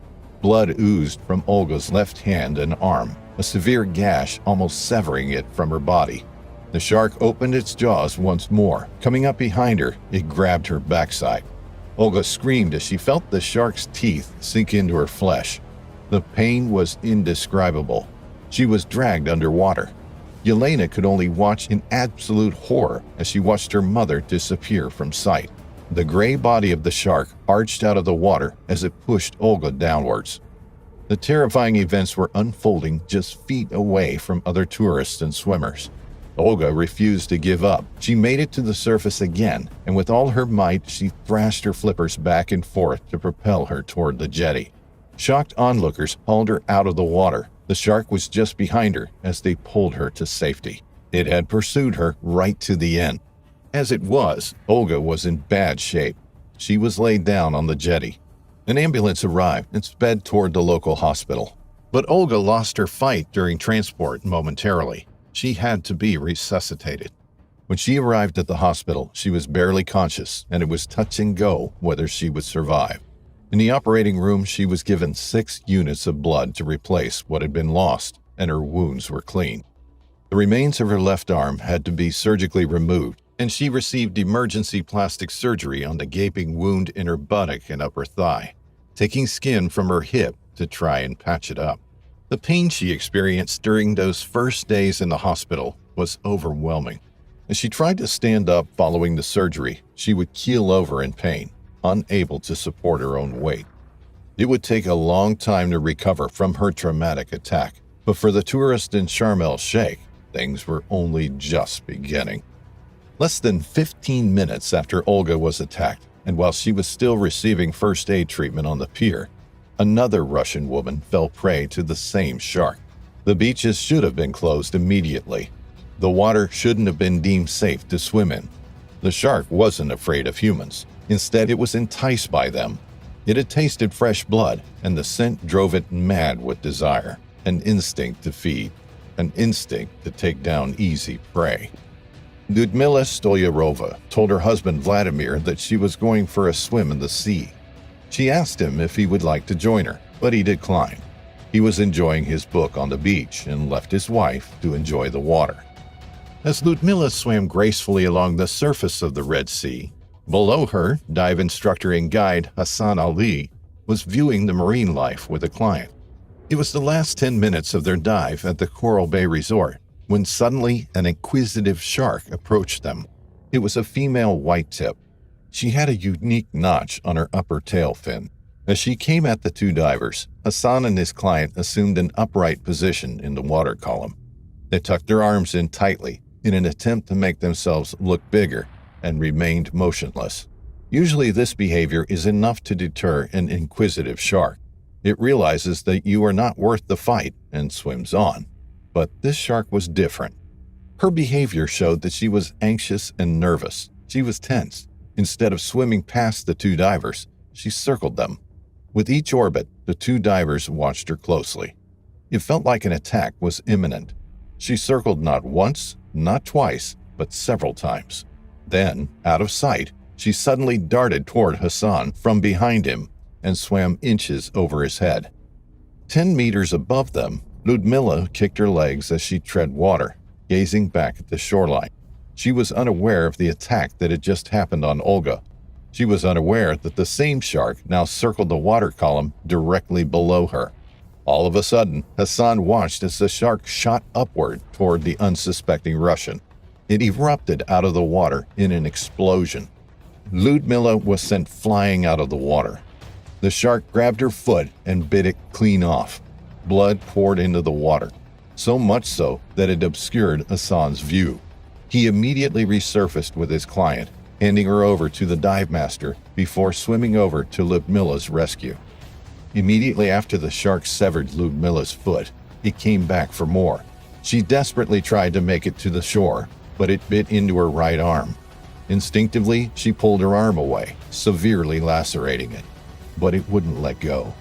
Finally, she was able to break free. She made it to the same jetty where Olga lay, the two women fighting for their lives side by side. Hassan administered first aid while someone ran over to Vladimir to tell him the devastating news. Ambulances arrived for both women, and they were carted off to hospital. Ludmilla had lost her foot, but surgeons needed to surgically amputate the lower leg just below the knee. Her right forearm was severed below the elbow, an elongated gash synonymous with her trying to pull her arm free from the serrated teeth. As she fought off the shark with her other hand, she lost the fingers. It was a brutal attack on the 70-year-old Russian tourist. She was lucky to survive such an ordeal, but the injuries she sustained were life-changing and wholly avoidable, according to shark expert Dr. George Burgess. He said that given the number of people in the sea at the time and the strong association the sharks in the area have with people and food, these attacks didn't come as a surprise to him. Glass-bottom boat operators throw chickens overboard to entice sharks closer to the boats. Divers hand-feed sharks in the area, carrying the bait in their bags tied to their waists. It is no wonder that the sharks are drawn to the area. There was a startling realization that the sharks attacked during mid-afternoon, the time when dive and boat operators headed out for their shark spotting trips. But these 4 tourists weren't the only ones to fall victim to a shark attack that week. Unbelievably, there was still more to come.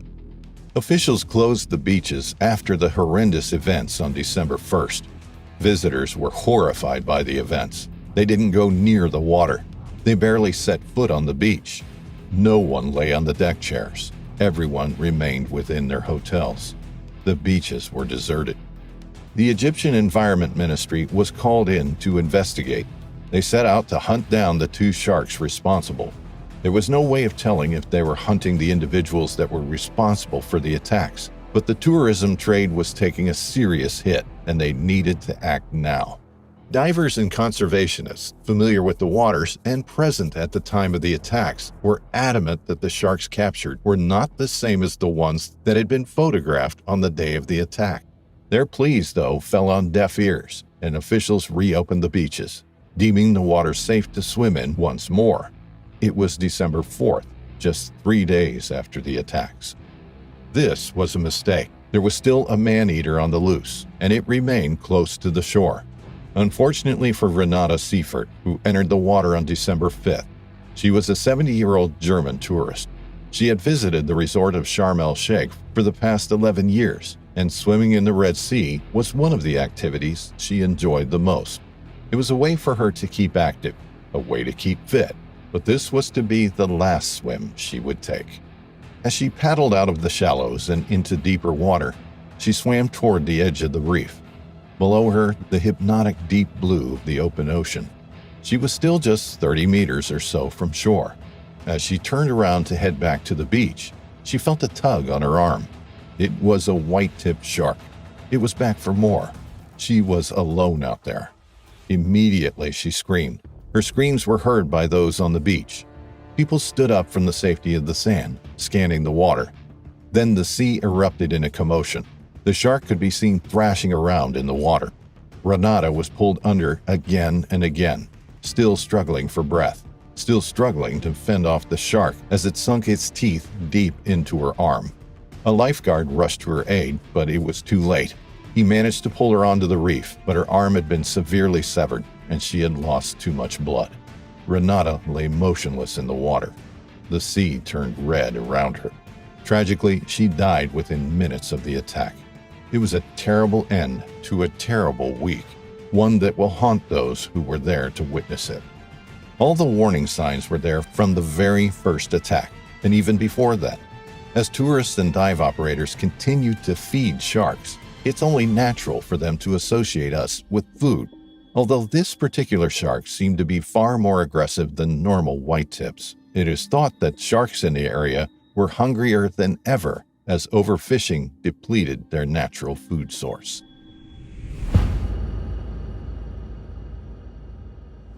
Three-time surfing world champion Mick Fanning could have surfed his last wave on the 19th of July, 2015. He was competing in the J-Bay Open, an event on the World Surf League Champion Tour. It took place in Jeffreys Bay on South Africa's Eastern Cape. It's a beautiful location, world famous for its incredible surf and excellent whale watching opportunities. Tourists and locals alike visit the bay to enjoy the water sports and marine wildlife. For Mick, he was competing in the final of the Open. He and competitor Julian Wilson, who was a fellow Australian professional surfer, were in the water together. The event was being broadcast live on the television. Mick's mother was watching her son on the screen from Australia's Gold Coast. Less than 2 minutes into his final run, horrified viewers spotted a dorsal fin break through the surface of the ocean, just feet from where Mick was lying on his board. Initially, Mick was unaware of the imminent danger he was in. He was scouting the waves for his next ride to bring the competition home, looking far out into the ocean. He was counting the seconds until the next barrel he could take to win the competition. He knew what to do. He was used to the pressure. He had been surfing since he was 3 years old. As a surfer, Mick said that you would always think about sharks. You are aware of them. Sometimes you spot a fin a little distance away, and you always hear of attacks, but somehow you never believe it's going to happen to you. And statistically, it is very, very unlikely to happen to any individual. But when we enter the water, we are entering their domain. During the competition, Mick felt good. He was excited by the performance he was giving. He was peaking at the right time, and his body felt good as he rode down the barrels. But this shark came from his side, torpedoing towards the surfer as he bobbed on the surface, lying face down on his board. Just 2 minutes into his final run of the contest, Mick spotted the dorsal fin, maybe a millisecond after the spectators did. It protruded from the water next to him. Immediately, the adrenaline started pumping, and Mick had no time to react. Within a second, the shark had become entangled in his surfboard cord as it came in for a bite. The cord tugged on Mick's ankle. He scrambled about on his board, trying desperately to hold on. He kicked with his legs and pulled with his arms. He needed to stay out of the water. Looking down in the water, Mick could see the pectoral fin just below the surface as the shark began thrashing around. He realized very quickly how bad the situation was. He suddenly panicked, thinking that this was it. His mom was home on the Gold Coast of Australia. Her heart nearly stopped when she saw the shark coming for her son. There was nothing she could do except for stare in horror as the attack unfolded. She thought he was gone. She thought she had witnessed her son's death live on international television, a sight that will continue to haunt her. She had already lost one son, Sean, in a car accident 17 years ago.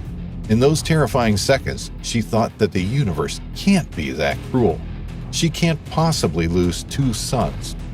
Then, as Mick was pulled from his board and disappeared underwater, a large wave came sweeping in. It was a huge roller. It blocked everyone's view. Nobody knew what happened to Mick. Nobody knew if they would see him again. When the wave rolled in and dissipated, what would be waiting for them on the other side? Had they just witnessed arguably the best surfer of all time demolished by a great white? But behind that wave, hidden from view, Mick was fighting. He was fighting for his life. The shark had knocked him off his board and into the water. Stunned, Mick looked around, just feet from his board, to see the shark coming back for him again. In the split seconds that followed, the shark rushed past Mick in the water. As it nearly brushed him, Mick punched it as hard as he could on its side, between the dorsal fin and the pectoral fin. The shark broke through the ankle cord, releasing Mick from his surfboard. At that moment, Mick made a dash for it. He couldn't ride a wave in without his board. Instead, he swam as fast as he could, desperately trying to make it to the shore and the waiting crowd. The shark sirens were wailing across the bay. The crowd was in a frenzy, and Mick suddenly stopped. There was a heart-stopping moment when Mick realized he couldn't outswim a shark. He knew if it was coming after him, it would take him from behind. It could be chasing after him right now. He wouldn't be able to react. He wouldn't be able to see its approach. So instead of fleeing, Mick decided to turn and face the predator. At least now he would have a chance of seeing it coming for him. He could see his feet just below the surface, but he could see no further. He knew he had that length of time to react if the shark came at him, just a few feet. He tried to get as high as he could in the water. He needed to give himself the best chance possible of spotting the shark before it took a bite. In those terrifying moments when Mick was treading water, hoping upon hope that the shark had finished with him, he felt alone. Watched by millions around the world and a huge crowd on the beach, he has never felt so alone. But luckily for Mick, help was on its way. His competitor and friend, Julian Wilson, paddled ferociously over to him. But the safety jet skis and boats got there first. They stormed towards Mick, grabbing him and pulling him and Julian out of the water and onto their jet skis, and then into the safety speedboat. Mick was rushed back to shore. The adrenaline that had been surging through Mick now wore off, and when he made it back to dry land and met up with his friends, all with tears in their eyes, the shock of what had just happened began to sink in. It was an emotional end to a long day. The event was called off, and Mick went back to his base to reflect on the events. He fired up the barbecue and sank a few beers with his mates. He and his friends celebrated his survival. It was like a wake for him, but with him there. But it could have been a very different ending. Mick flew back to Australia the next day. He went straight away to visit his mother. It was an emotional reunion. It took him less than a week to get back in the water. He was still shaken from his experience, but he believed that if he didn't get back in the water soon after the attack, that he wasn't ever going to. And surfing had been his life for so long. To give it up after his experience wasn't the ending to his career that he had dreamt of. Ironically and terrifyingly, on his first surf back in the water after the attack, he spotted a fin in the water a short distance away and hurriedly rowed his board back to the beach, where his mother was waiting for him. For a while afterwards, Mick said that he still suffered from nightmares. He says that now, when he enters the water, there is the fear of the unknown. You can't see something like that coming. There is no preparing for such an attack. His mother said that she was anxious but happy for him to return to the water, and Mick said that he'll look over his shoulder more now when he's out there beyond the breakers. On June 8, 2023, Yuri Popov and his 23-year-old son Vladimir headed to the waterfront next to the Dream Beach Hotel at the Egyptian resort of Hurghada. The pair, originally from Russia, had moved to Egypt several months before. It's reported that Vladimir was born in the subarctic city of Arkhangelsk in Russia before moving to Moscow. During the war with Ukraine, he moved to Egypt, apparently to avoid conscription into the army. His family had bought a property in the city of Hrokada, where Vladimir was working remotely as an IT specialist. On this particular day, he and his family were visiting the beach to relax and enjoy the cool waters of the Red Sea. The beach was busy. The water was full of locals and tourists swimming and splashing about in the shallows. Vladimir joined them. While his father remained on the sand, he took a dip. People were sliding down slides, landing in the water with a splash as children shrieked with excitement. A ladder lowered others into the water. The Red Sea Resort was popular, and the beach and the sea were its main attractions. People felt safe there. It was a life-guarded stretch of water, and the sea was calm. Not long after Vladimir entered the water, he heard shouts of concern. He looked around. Turning his head, he could see other swimmers heading for the beach. Holidaymakers screamed at the young man. Then he saw it, the telltale dorsal fin of a shark breaking through the surface of the ocean. It was large, dark gray, slicing through the water like a knife through butter. It circled Vladimir, its circles getting smaller and smaller. He made a dash for it, but he had left it too late. While others managed to get to safety, Vladimir had been targeted by the shark. It had locked its eyes onto the youngster from deep below the surface. The Russian's fate was now sealed. He hadn't spotted it in time. He was too far from the shore. The shark made a beeline for the swimmer and grabbed him. He was seen thrashing around in the water. He spun around and around as the shark tightened its grip and began to drag him downwards underwater. Amongst the commotion, Vladimir's legs were seen kicking above the water as he fought back. He was flipped over by the shark, disoriented and bloodied. Vladimir was then released and bobbed back up to the surface. The thrashing stopped. For a few heart-stopping moments, there was stillness. Vladimir, who was clearly injured as seen from the red-stained water surrounding him, could be seen beginning to swim back toward the shore. Was he going to make it? Maybe the shark had taken one bite and realized this was not its usual prey. Nervously, Vladimir summoned all his strength and headed toward dry land, but he only made it a few strokes. The ominous and terrifying shadow of the shark could be seen turning around and heading back for him. It hadn't finished its attack. It hadn't made a mistake. It knew this prey was injured. It was getting weaker, and it now came in for the kill. Vladimir cried out to his father on the beach. "Papa, Papa!" A desperate plea for help as the shark swam toward him again. It latched onto him, its huge jaws closing around his torso, pulling him underwater once more. The sea bubbled and boiled. The shark had him firmly in its jaws and thrashed, its body rising up and out of the water.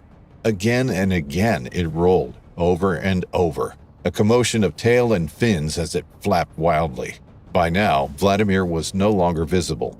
The shark pulled him under, never to be seen alive again. A lifeguard from a nearby hotel rushed to the man's aid. As soon as the attack began, he jumped into a speedboat, and the engine burst into life, motoring toward the action. But it was too late. There was nothing anybody could do. They arrived on the scene just seconds too late. The man's body had disappeared from sight. Although the attack will play out in people's minds over and over, each wondering if they could have done something, it only lasted a matter of seconds, about 20 seconds in total. It had been a ferocious and brutal attack. For Yuri to witness his son's death must have been devastating. Unable to help, unable to reach him, watching him take his last breath. Knowing that Vladimir was fighting for his life, knowing that he was desperately trying to get back to shore, but he was all alone out there, fighting a losing battle. It must have been absolutely heartbreaking, a traumatic thing to witness. Vladimir's girlfriend, Anastasia, was also said to be in the water at the time of the attack. Some said that Vladimir warned her to swim away, protecting her from the imminent attack. Another Russian lady, devastated and distraught from witnessing the attack, was comforted by others on the sand. It's not known whether she was related to the family or not. Eyewitnesses, clearly traumatized from the tragic death, reported seeing the shark taking chunks out of Vladimir's body for up to 2 hours after the attack, dragging his body underwater again and again. Authorities launched a search for the tiger shark.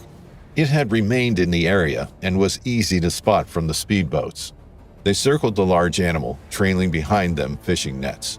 When it was caught in the net, it was dragged ashore and up onto the beach. As it lay there, its fins and tail wrapped in rope, it was clubbed to death as it squirmed and gasped. Men with metal bars and wooden sticks beat the animal again and again on the head and snout, another brutal and unforgiving death. A crowd gathered around the shark's motionless body, its large mouth gaping wide open. It had been a tragic end for both man and beast.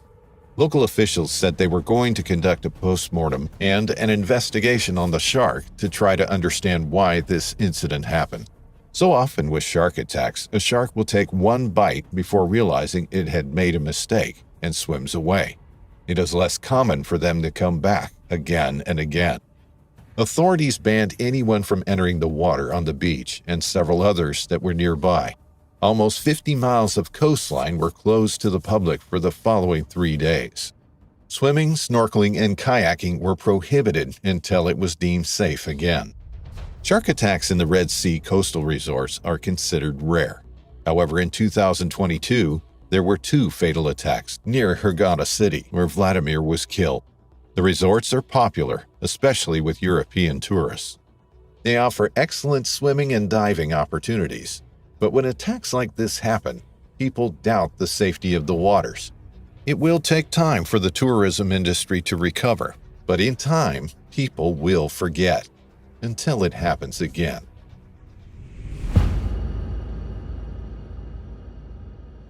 White sharks, also known as great white sharks, are some of the most feared and awe-inspiring creatures in the world's oceans. These massive predators can grow up to 20 feet long and weigh over 5,000 pounds, with razor-sharp teeth and incredible speed that make them the apex predator of the seas. But what makes white sharks truly fascinating is their hunting behavior. With a keen sense of smell and electroreception, they can detect their prey from miles away. Once they've honed in on a potential meal, they use their impressive speed and power to launch a surprise attack, often breaching out of the water to grab their victim. Despite their fearsome reputation, many people are drawn to these incredible animals, seeking out opportunities to witness them in their natural habitat. One such person was Heather Boswell, just 19 years old, working in the galley of a research ship that was exploring the depths of the ocean. Heather Boswell was living the dream, spending a 6-month term with the U.S. National Oceanic and Atmospheric Administration aboard the ship Discoverer. Her job might not have been the most glamorous, but it gave her a chance to be a part of something bigger, to witness the wonders of the sea firsthand. Little did she know that her journey would take a terrifying turn when a great white shark would come crashing into her life, changing it forever. March 23, 1994 was a seemingly ordinary day on the U.S. National Oceanic and Atmospheric Administration research ship Discoverer as it cruised through the Pacific Ocean around 300 miles east of Easter Island. But little did the crew know that a terrifying encounter with one of the ocean's most fearsome creatures was about to take place. As 9 members of the crew took a break from their duties to go for a refreshing open ocean swim, 3 of their colleagues monitored them from a rigid inflatable boat, scanning the waters for any signs of danger. Meanwhile, another crew member kept a watchful eye from aboard the ship. The sun beat down on the calm turquoise waters as the crew frolicked in the waves, blissfully unaware of the danger lurking just beneath the surface. Most of the swimmers had been in the water for over an hour, with Heather Boswell having spent about 45 minutes enjoying the cool embrace of the ocean. It was then that disaster struck, in the form of a massive great white shark that suddenly appeared on the scene. At first, the crew thought it was all a joke when someone yelled out, "Shark!" But as the enormity of the situation became apparent, panic set in, and fear spread through the swimmers like wildfire. Meanwhile, on the boat, the monitor heard a second warning cry out across the water. "I'm not kidding, there's a shark." The shark was now closing in on Heather Boswell, who was blissfully unaware of the danger that was lurking just 25 feet away from her. The crew on the boat watched in horror as the great white approached Boswell, ready to strike at any moment. As the crew of the Discoverer scrambled to safety, Boswell found herself in a nightmare beyond her wildest imaginings. She had heard the second call for the shark, and she knew what was about to happen, but nothing could have prepared her for the horror that was about to unfold. The boat crew had picked up several swimmers and had watched in horror as the great white submerged and then resurfaced, grabbing Boswell by the ankle. Desperately, a member of the crew reached out with a stick, hoping to save her from the jaws of the predator, but it was too late. The shark had already clamped down on her leg, pulling her underwater and shaking her with ferocious force. Boswell later recalled that the shark was chewing on her leg, tearing at her flesh with razor-sharp teeth. Despite the pain and terror, Boswell managed to fight her way to the surface, gasping for air as the shark continued to circle her. The boat crew reached out with a broom handle, hoping to pull her to safety, but the shark was not finished yet. In a split second, it struck again, grabbing her left leg and pulling her back underwater. Once again, the predator shook her with all its might, thrashing her back and forth like a rag doll. Finally, with incredible bravery and strength, Boswell managed to break free from the shark's grip and make it back to the surface. The boat crew grabbed her arms and tried to pull her to safety, but the shark refused to let go. In a game of tug-of-war between man and beast, the crew struggled to save Boswell's life. But it was too late. Boswell later said that she heard a sickening pop as the shark's jaws tightened around her leg, crushing bone and tearing flesh. It was a moment of heartbreak and horror that would stay with her for the rest of her life. The unimaginable horror didn't end there. Boswell desperately hoped that the popping sound she heard was just her leg dislocating, but when she looked down, her worst fear was realized. Her left leg was gone, bitten off by the monstrous great white shark. Meanwhile, a warning about a shark attack had been blared over the ship's PA system, and chaos ensued. Amidst the commotion, a crew member cleaning his pistol heard the announcement and immediately rushed to the scene. As he arrived, he saw the shark swimming towards a crew member climbing a ladder and immediately fired several rounds in an attempt to save them. Miraculously, the shark veered away and swam around the stern of the ship. But the man didn't stop there. He followed the predator, unaware that all the crew members were already out of the water. He fired 2 more shots at the shark's head, killing it. The entire situation was nothing short of a heart-stopping thriller, with Boswell's struggle for survival and the crew's heroics culminating in a dramatic showdown with the killer shark. Meanwhile, Boswell, who had been in the inflatable boat monitoring the swimmers, was hoisted onto the ship. It was then that the true extent of her injuries became apparent. Many people mistakenly believe that once a person is out of the water, they are safe. However, the reality is that survival often depends on the actions taken after the attack. The shark attack had left Boswell with severe injuries. The medical team worked tirelessly to stabilize Boswell, who had lost a substantial amount of blood and was unresponsive. As they began preparing her for medical evacuation, her fragile state caused her blood pressure to drop to an alarming level, and the medical team had to perform CPR to keep her alive. The whole situation was heart-wrenching, and Boswell's condition was precarious to say the least. But thanks to the quick thinking and dedication of the medical team and crew on the ship, Boswell slowly stabilized, and she was eventually transported to safety. The brave rescuers who risked their own lives to save Boswell were hailed as heroes and received well-deserved awards and recognition for their quick and decisive actions. Thanks to their heroic efforts, Boswell was able to receive the necessary medical treatment and was eventually flown to Seattle for further care. Heather Boswell's shark attack was a harrowing and traumatic experience that left her with life-changing injuries. However, the quick thinking and actions of the crew aboard the Discoverer and the medical team that treated her played a crucial role in saving her life. Their bravery and dedication to helping Boswell in her time of need cannot be overstated. Despite the physical and emotional scars that she undoubtedly carries, Boswell's survival and resilience are a testament to the human spirit and the power of hope in the face of adversity. It was January 5th, 2023, and Manuel Lopez was in his boat, ready to dive into endless waters and search for axe stripes, a highly demanded type of mollusks. Lopez was in his 50s and a very experienced diver and fisherman. The man had been a fisherman for as long as he could remember. He relied heavily on fishing to make ends meet, but now his source of income was being threatened. The waters were more dangerous than usual. Sharks migrate to the area to feed in December and January.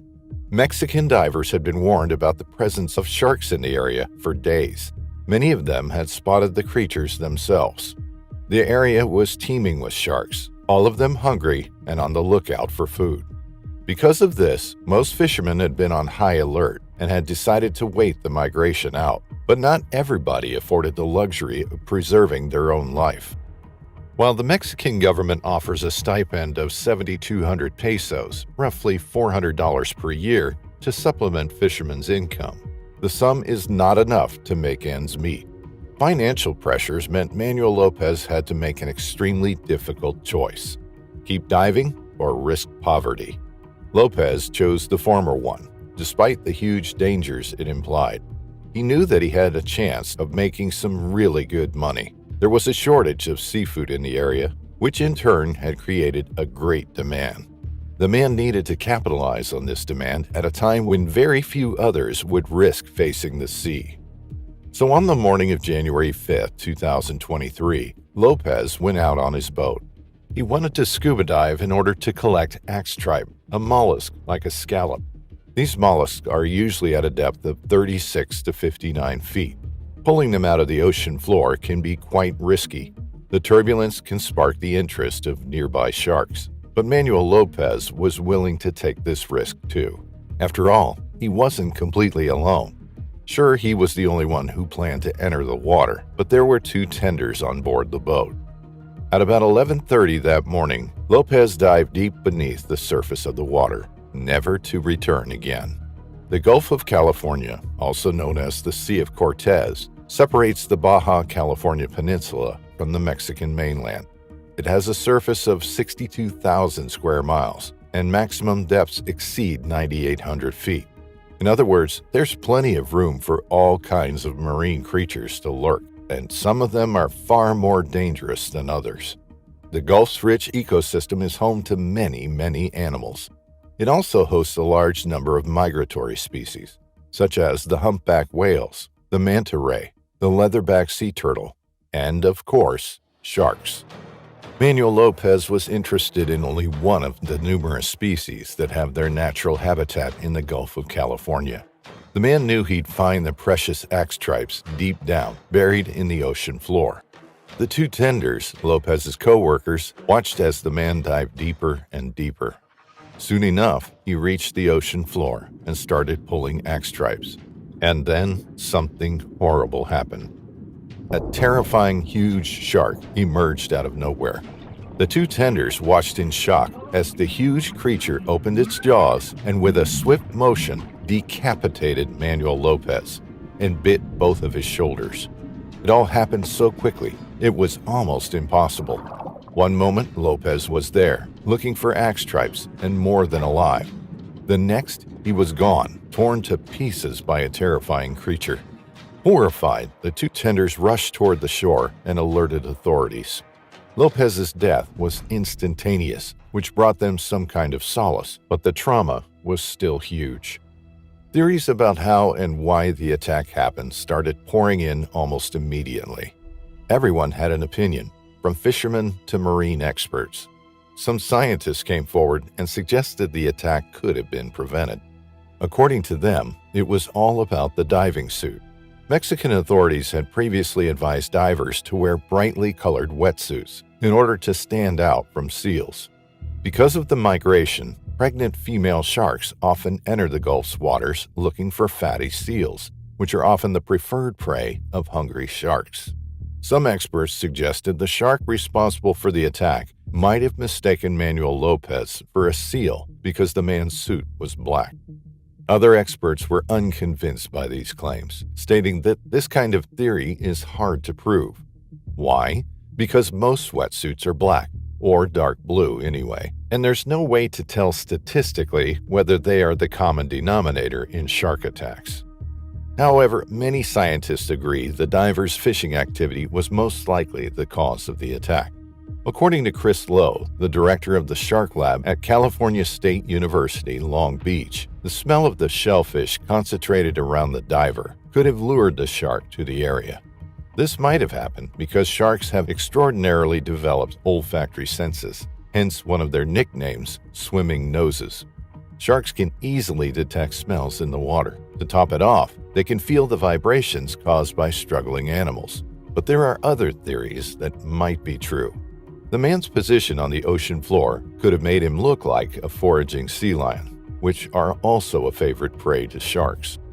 There were other mysteries concerning the attack. Why did the shark bite the man's head and shoulders? Sharks usually go for the limbs.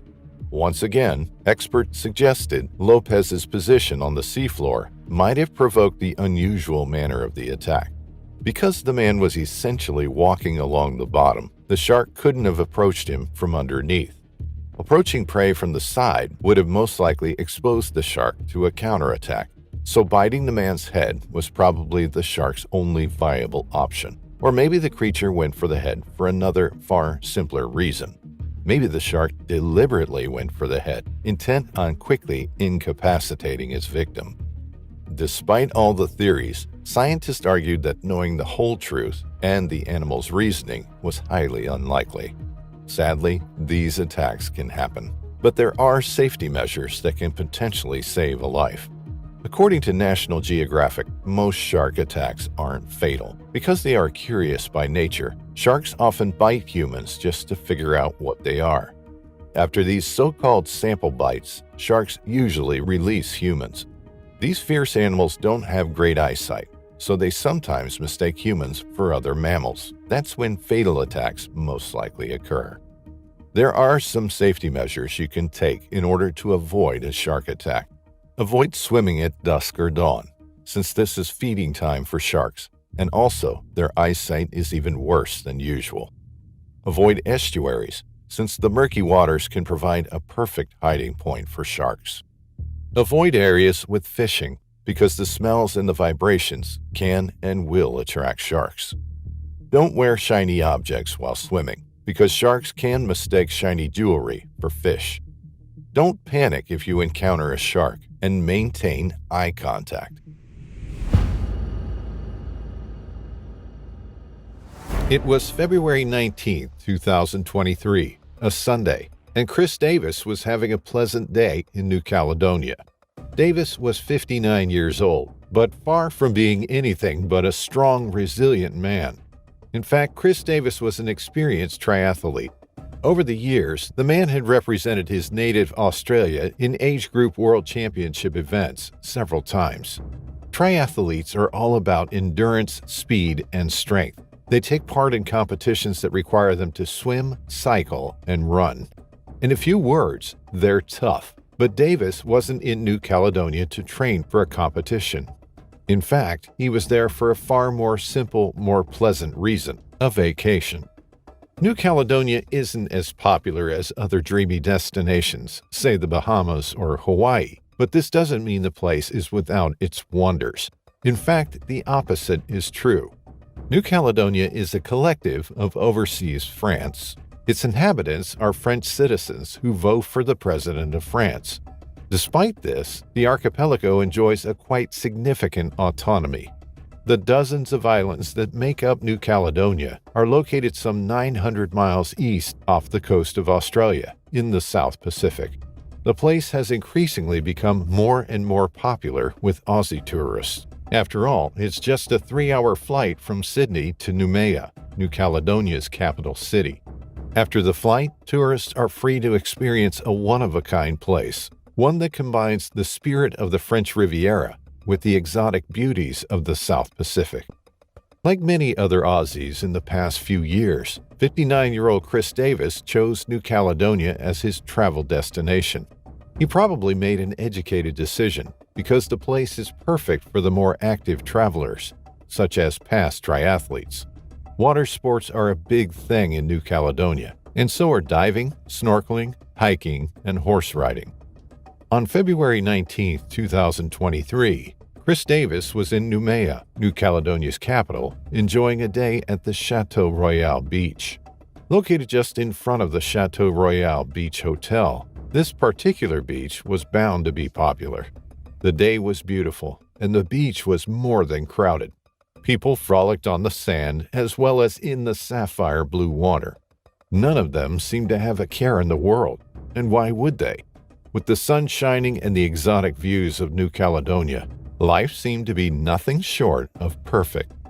In reality, there were plenty of reasons to be concerned, and all of them had to do with sharks. Sure, Australia is no stranger to sharks and other deadly creatures, and neither is the USA. In fact, New Caledonia ranks 13th in the world for the number of shark attacks. While this is still a precarious position, New Caledonia's waters are still generally considered pretty safe. But pretty safe is not the same as 100% safe. There had been many signs that all was not well in the South Pacific paradise. The Chateau Royal Beach had been the site of an almost deadly shark attack less than a month before, on January 29th. On that day, a 49-year-old woman named Bridget Dew entered the water and was viciously attacked by a shark. The woman lost a hand, 4 fingers, and part of her leg in the attack, but she survived. Only days after, a foil surfer was also attacked by sharks, but the man managed to escape unscathed. Still on February 19, 2023, Chris Davis entered the water for a swim. Maybe he didn't know about the previous attacks, or maybe he thought he would be safe. After all, he wasn't the only one brave enough to venture in the water that day. There were many, many others. Children swam alongside their parents. The day was bright and full of joy, but that was about to change. Davis entered the waves and started swimming, some 450 feet away from the shore. He was no amateur.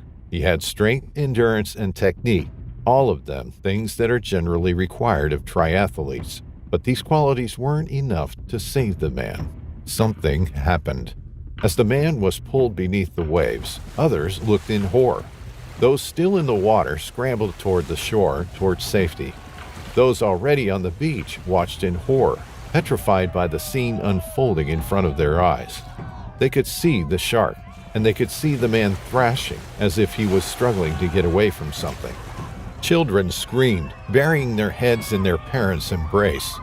Soon enough, the water turned crimson, and then in a blink of an eye, it was all over. The man was left lying face down in the bloodied water, his limp body carried by the waves. Jet skiers rushed to help the man. When they reached him, it was clear Davis was no longer conscious. Still, they struggled to get Davis on a jet ski without causing him any further damage. His injuries were gruesome, too horrible to look at, but they needed to save him. Once Davis was safely taken to the sand, paramedics started their relentless effort to keep him alive. Unfortunately, it was too late. Over 40 minutes of CPR proved to be fruitless. Chris Davis was dead, horribly attacked by a shark. His injuries were simply too serious. According to paramedics, he was bitten 3 times on his right leg. He also suffered extensive injuries on both of his arms. Beaches in the area were immediately closed after the attack. Authorities knew they had to capture the shark and make sure it wouldn't attack anybody else. Sonia Lagarde, Noumea's mayor, ordered sharks in the nearby waters to be culled. No one in the area was allowed to enter the water anymore. It was too dangerous. Meanwhile, while authorities were on the hunt for the animal, an autopsy revealed Chris Davis never stood a chance. According to the grim autopsy reports, any one of Davis's injuries was enough to kill him. Davis suffered an incredibly large bite to his thigh, extending 14.5 inches from the hip to the knee, causing a deep lesion with the section of the femoral artery. This injury caused massive blood loss, which was enough to kill the man on its own. To top it off, Davis's other injuries were also deemed fatal. They were located on the man's upper limbs, the forearm, and the hands. 3 days after the attack, New Caledonia authorities shared a picture of a huge 13-foot shark captured in the area where Davis was swimming at the time of the attack. The huge shark was immediately believed responsible for the attack. Its size and location fit the profile. The animal was killed shortly after being captured. Chris Davis's body was returned to Australia to his family. The man was survived by his wife and by his 3 adult sons. The family released a statement regarding Davis's tragic fate. The statement said, "We are deeply mourning the loss of our beloved husband and father, Chris Davis." Chris was a senior software programming consultant in the superannuation and funds management industry and a keen triathlete, having represented Australia several times in age group world championship events. The family also took their time to thank New Caledonia authorities for their efforts in trying to save Davis's life. They expressed their sincere gratitude.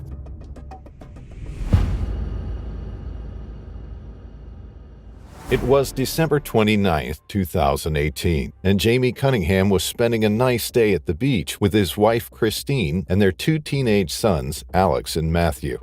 It was a beautiful summer day in New Zealand.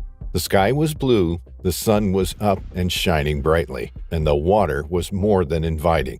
Cunningham and his family weren't the only people at Oreti Beach that day. New Zealand's many beaches are usually packed with tourists once summer begins in December, and Oreti Beach was no exception to this unwritten rule. Oreti Beach is located only minutes away from Invercargill city centre. Invercargill is the southernmost and westernmost city in New Zealand, and overall one of the world's southernmost cities. Oreti Beach is popular with tourists for a plethora of reasons. Those who don't want to sit back, relax, and bask in the sun have plenty of other alternatives. Common beach activities such as swimming, surfing, paddling, and shell collecting are available, but Oreti Beach also has another unique trait. It's one of the only beaches in New Zealand that vehicles are allowed to drive on. That's why many visitors choose motorbiking and four-wheel driving as their favored leisure activities. As you can imagine, the place is a fan favorite among families and daredevils alike. Cunningham and his family weren't daredevils, at least not on that particular Saturday, but this didn't mean they were going to stay idle on the beach. They planned to have fun and enjoy the sun and the water, and what better way to do that than boogie boarding? Boogie boarding, also known as bodyboarding, is much easier to learn than surfing. That's why many people prefer it and see it as a suitable activity for children, too. Every now and then, Cunningham would get out of the water and give the board to his wife, Christine, so she could also enjoy some quality time with their sons. Everything was perfect. The late December day was hot, and the waves were amazing. At one point during the day, Jamie Cunningham decided to get out of the water and swap over with Christine, his wife. In order to do this, he had to leave his sons in the water and proceed toward the beach. Cunningham picked up the board and made his way toward the shore. He could see Christine waiting for him. Each step brought him closer to the beach and out of the water, until one wrong small step that would cost Jamie Cunningham dearly. The man was standing in just 11 inches of water. Nothing to write home about, right? That's what he was probably thinking too. Or he wasn't thinking about it at all, caught mid-walking as he was. But then, when Cunningham's right foot made contact with the ground, he felt a sharp pain. It was like something stabbed him. The pain was quick and blinding, and nothing short of excruciating. It felt like the sensation you get when you step on a piece of Lego and your leg just gives way. At least that's what Cunningham thought. Surprised and definitely confused, Cunningham staggered, making a few uncertain steps, and then it all came crashing down for the 48-year-old father of 2. It was like the whole ground shifted beneath him. The man saw something out of the corner of his eye. It was very fast, and it looked like a whip rising to strike him, but there was no time for him to make sense of what he saw. Next thing he knew, the whip-like thing hit him in the ribs under his left arm. But soon enough, it felt like the pain migrated and moved through his body. Jamie Cunningham thought he was going to die. He allowed himself to think about dying for a second. This would be a funny way to go, he thought. No, not funny, but unusual, peculiar. The man gathered his strength and staggered toward the shore, clutching his left side. The shore was so close, and yet so far. When he finally managed to get out of the water and onto the sand, Cunningham collapsed. The pain was excruciating, and it was spreading. It was spreading like venom would. Cunningham's wife, Christine, saw her husband collapse on the ground and rushed to see what was wrong. When the woman saw him clutching his ribs, she asked him what happened. Slowly, between labored breaths, Cunningham moved his hand, revealing an open wound. Cunningham was in a dire state. He couldn't even speak properly. He had to stop after every word and gulp for air. But this didn't stop him from begging his wife and the crowd around them to make sure his children Alex and Matthew were safe. Fortunately, the two boys were unharmed, and luckily enough, Cunningham's horrible state caught the attention of two passers-by who turned out to be off-duty paramedics. Together, they helped dress the wound as well as they could and rang for an ambulance. And that's when everybody finally found out what happened to Jamie Cunningham. He was attacked by a stingray. While stingrays are usually harmless and non-conflictual, they can attack if they're taken by surprise, meaning you're probably going to get stung if you unknowingly step on one. Meanwhile, Cunningham's foot became more and more purple, and more swollen too. It took the ambulance some 40 minutes to get to the beach. He was finally rushed to Southland Hospital, but his ordeal didn't end there. Because the stingray's venom was spreading through his body, doctors had to insert a tube into Cunningham and drain his fluids. The man had to be put on heavy medication with assisted breathing because his left lung collapsed. Through it all, Cunningham wasn't worried about the actual wound. He was more worried about the venom, which was causing his diaphragm to lock up. There is no anti-venom for stingray toxins. In fact, not much is known about the venom itself. What we do know is that a stingray sting can cause an array of terrible symptoms. The airways and lungs, the throat, the heart, the skin, the stomach, and the nervous system can all be affected by stingray venom. And symptoms can vary from breathing difficulties to paralysis and heart collapse. Because stingrays rarely attack, Jamie Cunningham's case was studied and included in a medical academic paper written by surgical registrar Benjamin Black, research fellow Monica Londahl, and consultant surgeon Conrad Richter. Very few stingray attacks have been reported in Australasia over the years, and out of these, even fewer have been fatal attacks. The medical article concerning Cunningham's injury also cited a 2018 study. According to this study, as climate change progresses, more and more stingrays will venture into New Zealand waters, and attacks will become more common. Jamie Cunningham tried to stay positive during his whole ordeal. He told reporters he had no idea there were stingrays at Moretti Beach. People keep saying I was lucky, but if I was lucky, I wouldn't have stood on the friggin' thing, he told reporters. The man was able to make a full recovery, and according to him, he got a good pub story out of it and a good scar to prove it. In January 2022, another man, Stuart Sutherland, was stabbed in the leg by a stingray at Moretti Beach, 4 years after Cunningham's painful experience.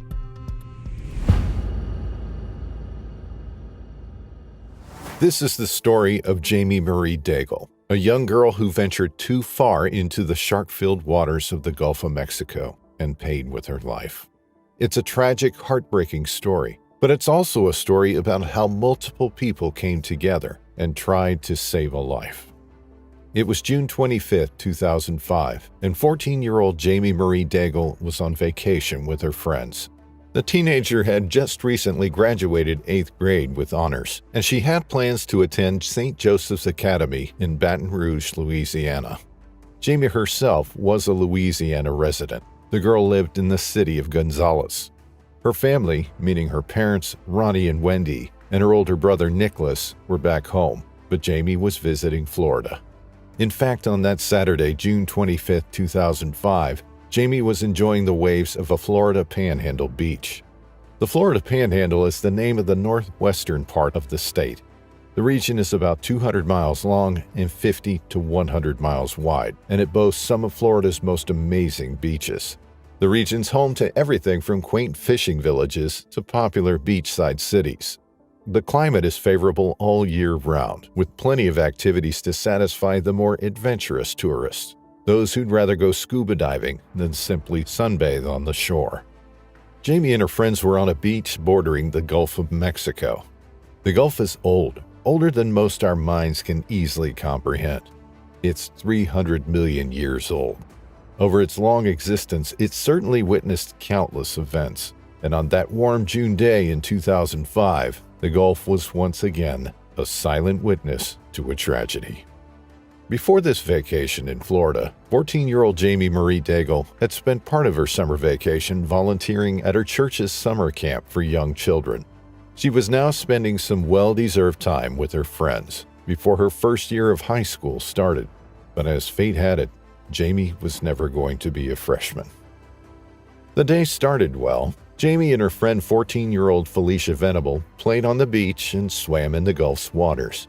They were having a great time, enjoying themselves and their time at the beach. Then the two teenage girls started venturing further and further from shore, beyond the first sandbar. Then the two of them passed the second sandbar too. Suddenly, Jamie and Felicia found themselves about 100 yards from shore, too far from the keen eyes of any lifeguard or worrying adult. It's unclear why the girls swam that far away from land. Maybe they were just having fun and wanted to test their limits, or maybe they didn't think about it at all. It proved to be a fatal mistake. As the two of them were happily swimming and splashing around, they saw a dark shadow below the surface coming their way. Before they could do anything at all, the shadow became something far more dangerous. It was a shark, and a hungry one at that. Its small beady eyes and its sensitive nose were focused on one thing and one thing only: finding prey. The girls, so far away from any possible shape or form of help, were an easy target. They had no time to act. The beast struck, closing its jaws around Jamie Daigle's leg. The shark pulled the girl underwater. When it broke away, the animal took part of Jamie's leg with it. The girl's flesh was torn from hip to knee, exposing her bone. It took only an instant for blood to pool around Jamie, turning the water crimson. Terrified and almost hysterical, Felicia Venable, Jamie's friend, started swimming erratically toward the shore. She had just witnessed her friend being dragged under the waves and mauled by a fierce animal. Her horrified screams filled the air, which in turn caught the attention of several other beachgoers. They all sprung into action, although not all of them were entirely sure what had really happened out there. 23-year-old Chris White, a state health inspector and volunteer firefighter who had just gotten his EMT license, didn't know there was a shark in the water. He just saw a screaming girl swimming frantically toward the shore and an empty boogie board with no rider. At first, he thought maybe the other girl had gone under or drowned. Nonetheless, he sprung into action. Another beachgoer, Robert Atkinson, who was watching on shore, saw a fin and a pool of blood in the water. His stomach dropped, despite the feeling that the whole scene looked like something out of a bad movie. But Atkinson knew it was real. There was no cheap horror movie being filmed on the beach that day. What he saw was a nightmare, a real one. Back in the water, there was another man who noticed something was wrong and took matters into his own hands. Tim Dykes, a 54-year-old surfer, had also been enjoying the waves that day when he heard a scream. The man looked around, and that's when he spotted Jamie Daigle's friend Felicia swimming as fast as she could toward the shore. The young girl seemed desperate to get away from something. It took a moment for Dykes to reach the spot that terrified Felicia so much. When he got there, he suddenly understood the girl. Tim Dykes saw 14-year-old Jamie face down in a crimson-colored bloody circle of water. It wasn't hard to figure all that blood was coming from the girl. And it didn't take too long for Dykes to notice he and the girl weren't the only beings out there. When he looked in the water, Dykes saw a shark. It was obvious the animal had attacked the girl, and by the looks of it, it wanted to try some more. The beast was about to come up and attack again. Dicus put the girl, who by then was already unconscious, on his surfboard. The hungry shark didn't waste the moment. It tried to bite Jamie's hand off. But Dicus and the other people who wanted to help the girl weren't just about to let the animal win. The 54-year-old surfer started towing the girl Jamie towards shore, the shark close behind. Meanwhile, 23-year-old Chris was swimming toward the pair, wanting to help. He passed Felicia Venable, Jamie's friend, but the girl couldn't tell him anything about what happened out there. She was terrified, unable to speak properly. Shortly before Chris White reached Dicus and Jamie, he could hear Dicus screaming and hollering. "There's a shark! There's a shark!" the older man screamed. White and another man with a raft reached Jamie Daigle, who was still unconscious, and Tim Dicus. The waters were moving unnaturally around them. The shark was close by, waiting for a perfect moment to strike again. Chris White grabbed the girl off Dicus's board and pulled her into the raft. He tried not to think about the shark, which was swimming at his feet. But none of them could afford to be attacked. For a while, all the brave rescuers stopped swimming, their bodies going limp and standing vertical in the water. They only dared gently dangling their legs. They were trying to look less like food. It was Dicus who took charge of the situation. The surfer punched the shark in the nose, which deterred its attack for a little while, just enough to let them gather the courage to continue swimming toward the shore. It was hell. The shark wouldn't give up despite Dicus's best efforts to scare it off.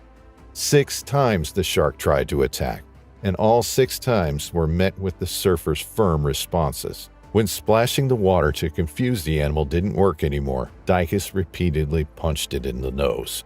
And then they finally managed to get Jamie Daigle to the shore, but it was too late for the 14-year-old girl. Paramedics were unable to revive her. The girl was dead. Authorities closed a 20-mile stretch of shore, but reopened it the following day, on Sunday, June 26, 2005. Despite this, residents living in a building next to the beach spotted a shark about 6 feet long, right at the shoreline on that morning. A makeshift memorial was created on the beach in Jamie's memory. The tragedy was best summed up by Gonzales Police Chief Bill Landry, who was interviewed at Jamie's funeral. The man said, "You know, an innocent young lady who was enjoying the prime of her life, to learn what it means to be a teenager, to enjoy what it's like to enjoy high school and prom, and everything that comes with the simple things in life. And she won't get to experience that anymore."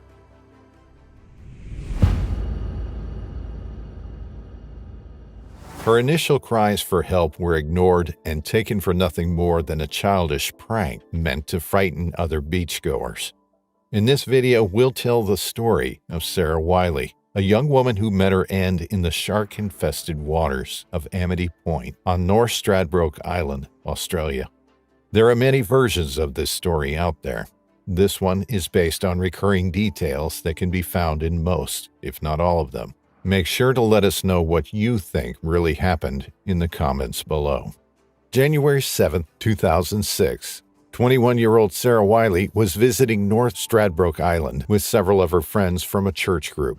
They were having a normal, fun day at the beach in the waters of Amity Point, where they were renting a holiday house. They were tourists on North Stradbroke Island, and with this came a serious fault. Unlike locals of the island, Sarah and her group didn't know just how dangerous those particular waves were, and they weren't aware that in those weather conditions, sharks were more likely to come closer to shore, dangerously looking for any source of nutrition. As the day was coming to an end, Sarah Wiley unwittingly rushed toward a fateful, bloody encounter, one that would spark a conversation about the safety of Australian waters.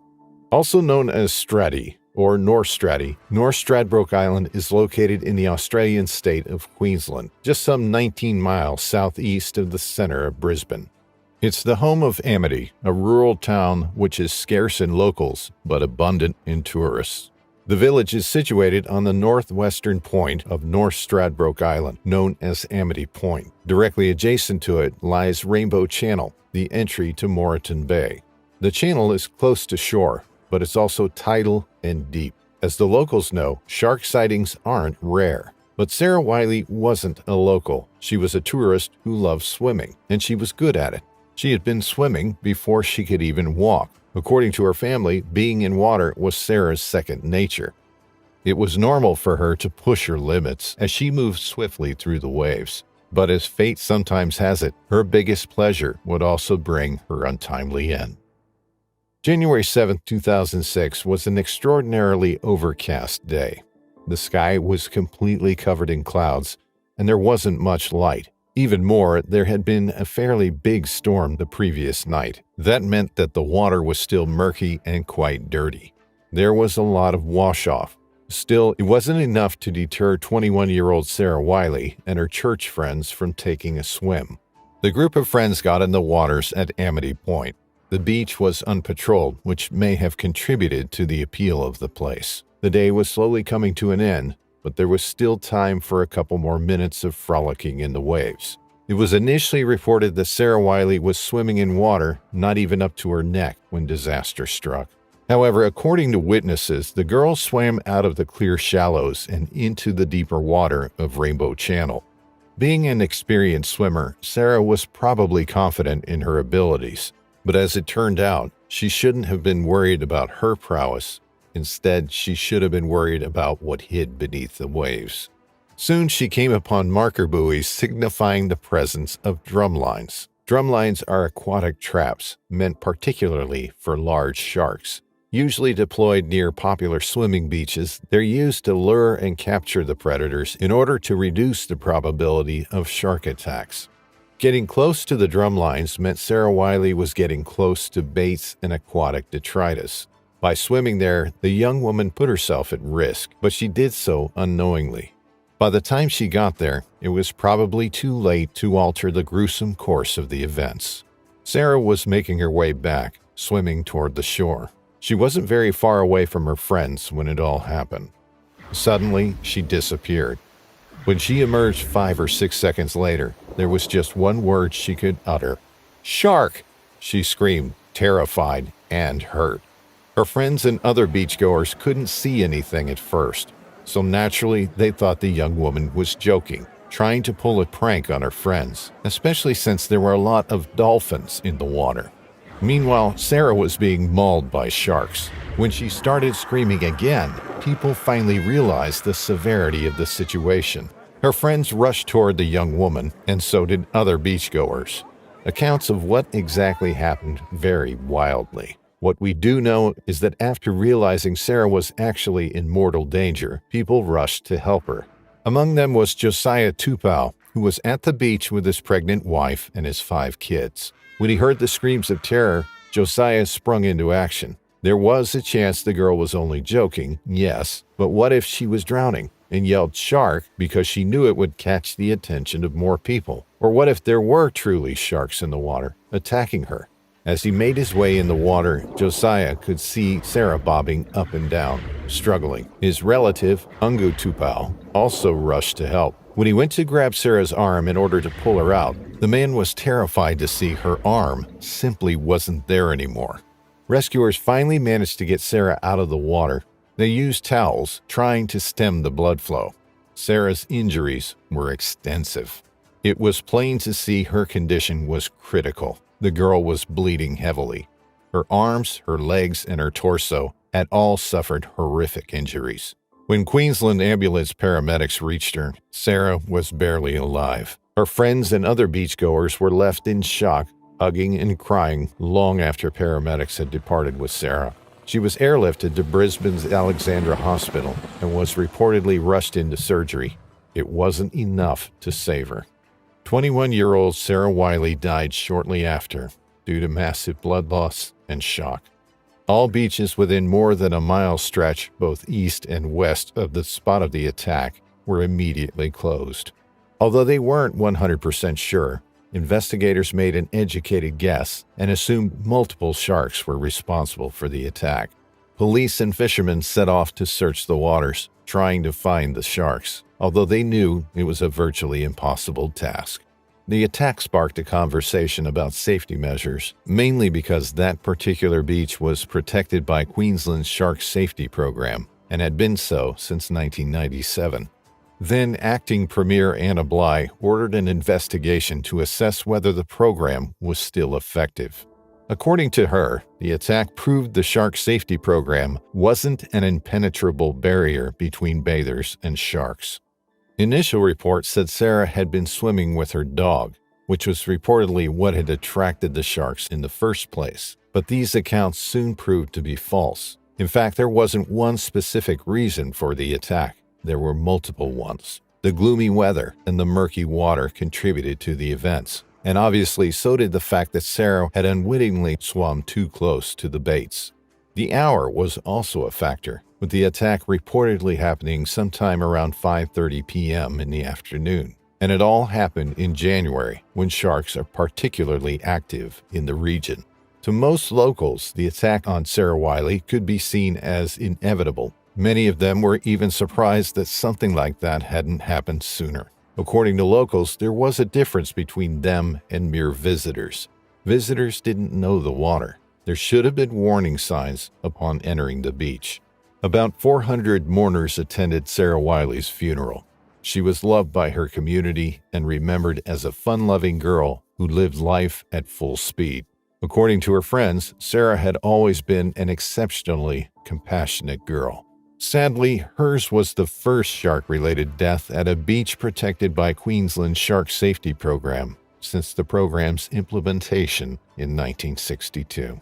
There are a few things that you can do to reduce the risk of being attacked by a shark in Australia. First, avoid swimming in areas where sharks are known to be present, such as near seal colonies or areas where there has been a recent shark attack. Second, stay in groups when swimming, as sharks are more likely to attack solitary individuals. Third, avoid swimming at dawn, dusk, or at night, as these are the times when sharks are most active. Finally, if you see a shark, try to get out of the water as quickly and calmly as possible. It's January 31st, 2011.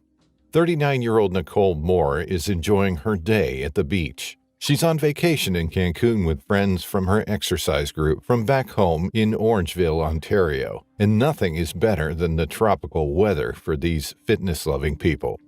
After an intense game of volleyball on the beach, Nicole's friends decide to head back to the hotel for some lunch, but she tells them to go ahead without her. She'd much rather take a little swim to refresh her spirit and wash the stubborn, soft sand off her skin. She doesn't know it yet, but this choice is going to change her life forever, put her beliefs to test, and terrify anyone who hears this story. Cancun is one of Mexico's most popular resort areas, and for good reason. Located on the Caribbean Sea, the city teems with life. Hotels, nightclubs, and malls coexist with colorful open-air markets and family restaurants, but nothing quite compares with the white, cool sand beaches. Nicole Moore had no reason to be tense as she entered the water that afternoon. If anything, she was happy about her vacation, her body buzzing with the memory of the recently ended volleyball match. Nicole didn't even swim that far from the shore. In fact, she was in waist-deep water, trying to scrub off some of the sand that got stuck to her body during the match. She had no idea her movements were stirring up something from underneath the waves. She also had no idea that 2 sharks had been spotted at a nearby resort and that employees on jet skis had managed to get only one of the creatures to steer away from the tourists. So when Nicole looked up from the water, she saw 2 people on jet skis. The woman naturally assumed they were other carefree beach enthusiasts. They were waving their arms and talking to her in Spanish from afar. She had no idea what they were saying and just assumed they were being friendly. Nicole smiled and waved back at the 2 people and then went back to enjoying her little swim. But then those 2 yelled again, and Nicole had the sinking feeling something was about to go terribly wrong. Then something cold and slimy bumped into her body, and the 39-year-old was gripped by true dread. For a split second, she dared hope it was just a little kid who was snorkeling and who she simply hadn't seen. Then realization. Horrible realization. The massive mouth opened and clamped down on her left thigh. The teeth were so sharp, it was like they were tearing through butter. Nicole looked down and saw the water instantly turn red with her own blood. It was strange. She couldn't feel the pain, but the gruesome sight was enough to tell the woman she was in deep trouble. Adrenaline causes a profound physical response, due to which endorphins that act like natural painkillers are released. So it's quite natural that Nicole didn't feel the extent of her injuries, even though the barbed teeth tore through the flesh down to the bone and ripped out 2 of her quadriceps and 2 hamstrings. The shark's bite yanked away more than a foot of Nicole's skin and flesh. The woman was desperate to get out of the water. Her mind was filled with images of her young daughters, Tia and Ella. They were only 6 and 7 years old, too young to experience the trauma of losing their mother. Nicole Moore chose to fight. Her left leg was rendered useless by the horrible bite. She couldn't move it at all, nor stand on it, so she had to make good use of her arms.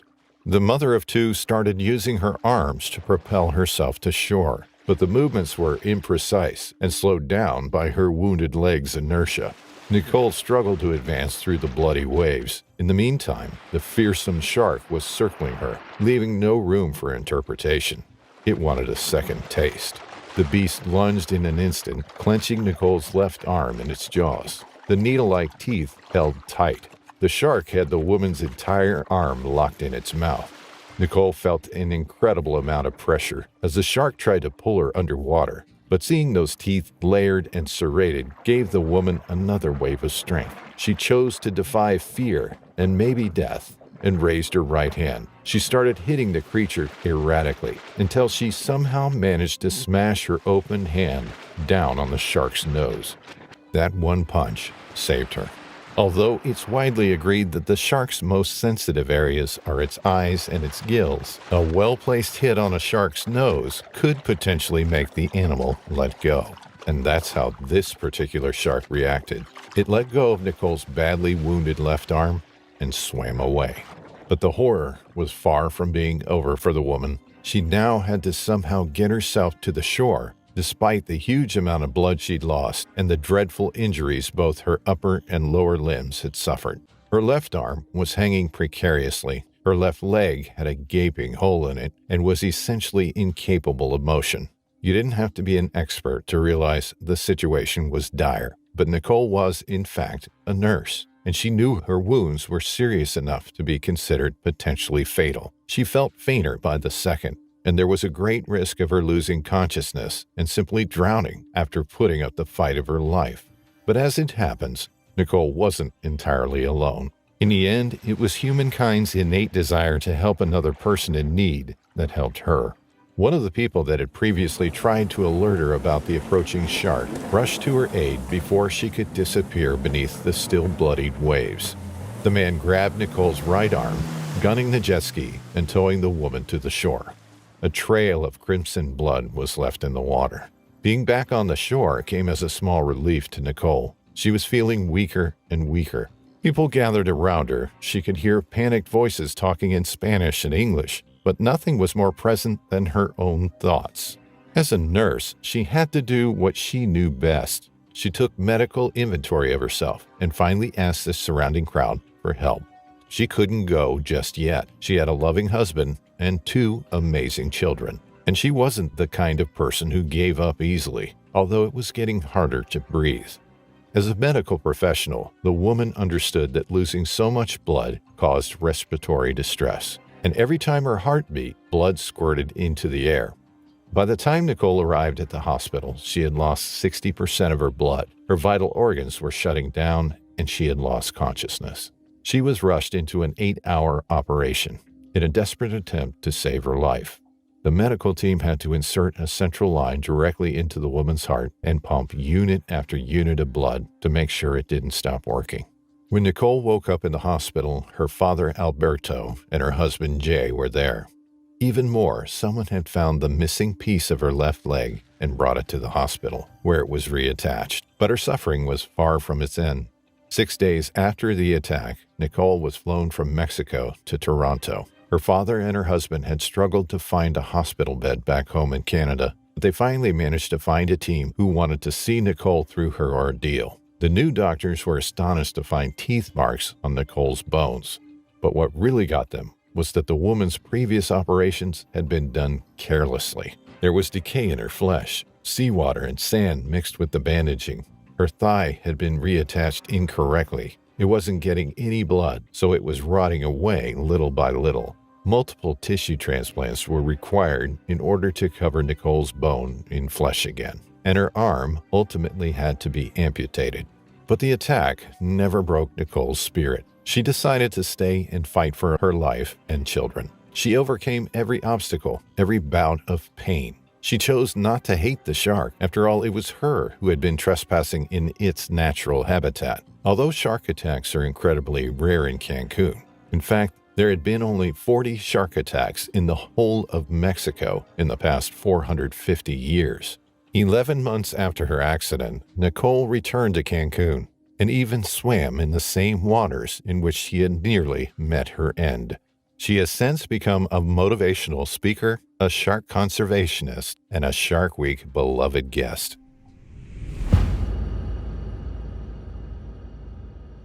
Simon Nellist was a nature lover by heart. He fell in love with Australia and the beautiful surrounding ocean when he was traveling there 6 or 7 years ago. He lived with his fiancée in Woolly Creek, South Sydney. Tragically, their wedding was postponed due to the coronavirus pandemic. Their wedding was only weeks away. They never had a chance to get married. Simon enjoyed swimming after work and often went for a swim in the warm waters between Little Bay and Malabar, East Sydney.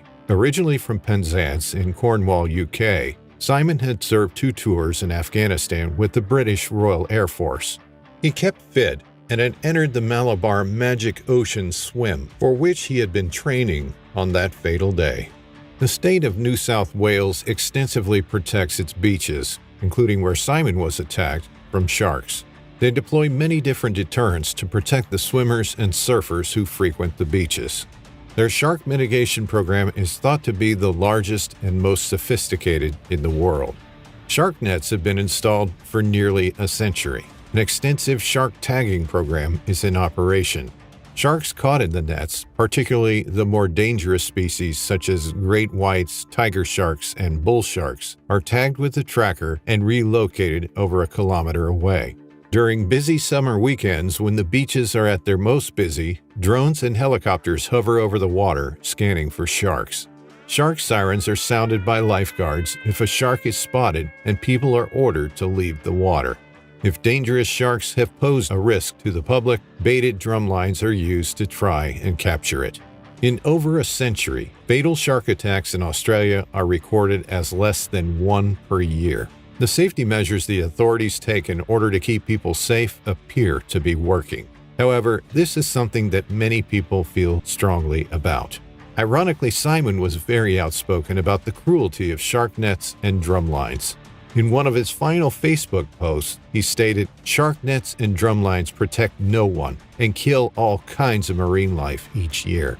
Simon was 35 years old and was at one with the marine environment. Everything about Simon was connected to the ocean in one way or another. He was a diving instructor and a member of Sydney's Scuba Diving Social Club.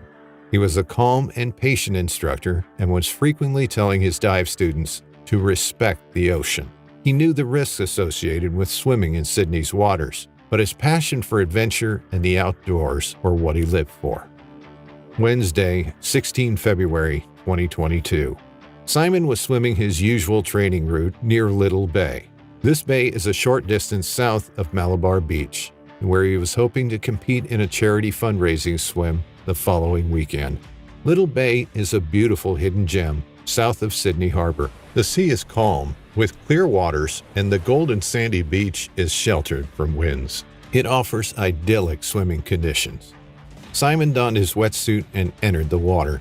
There were fishermen on the rocks, and others were swimming or paddling in the sea. At 4:30 p.m., and less than 150 meters from the shore, an enormous great white shark swam up from the depths. In a vertical attack, it exploded out of the water underneath Simon. It grabbed him in its jaws. In a desperate attempt, Simon screamed out for help and dramatically tried fighting the shark off. The shark was reported to have been more than 3 meters long. An eyewitness described the enormous splash like a car hitting the ocean. Adult great white sharks mostly hunt marine mammals such as seals and sea lions. They are incredibly strong animals, weighing up to a ton. Sharks have an excellent sense of smell and can detect electrical signals produced by marine animals. They are ambush predators, relying on the element of surprise to catch their prey.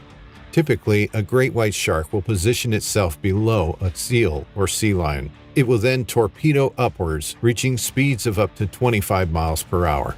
The sheer force of the shark's strike can knock its prey clean out of the water before its serrated teeth, up to 2 inches long, bite down.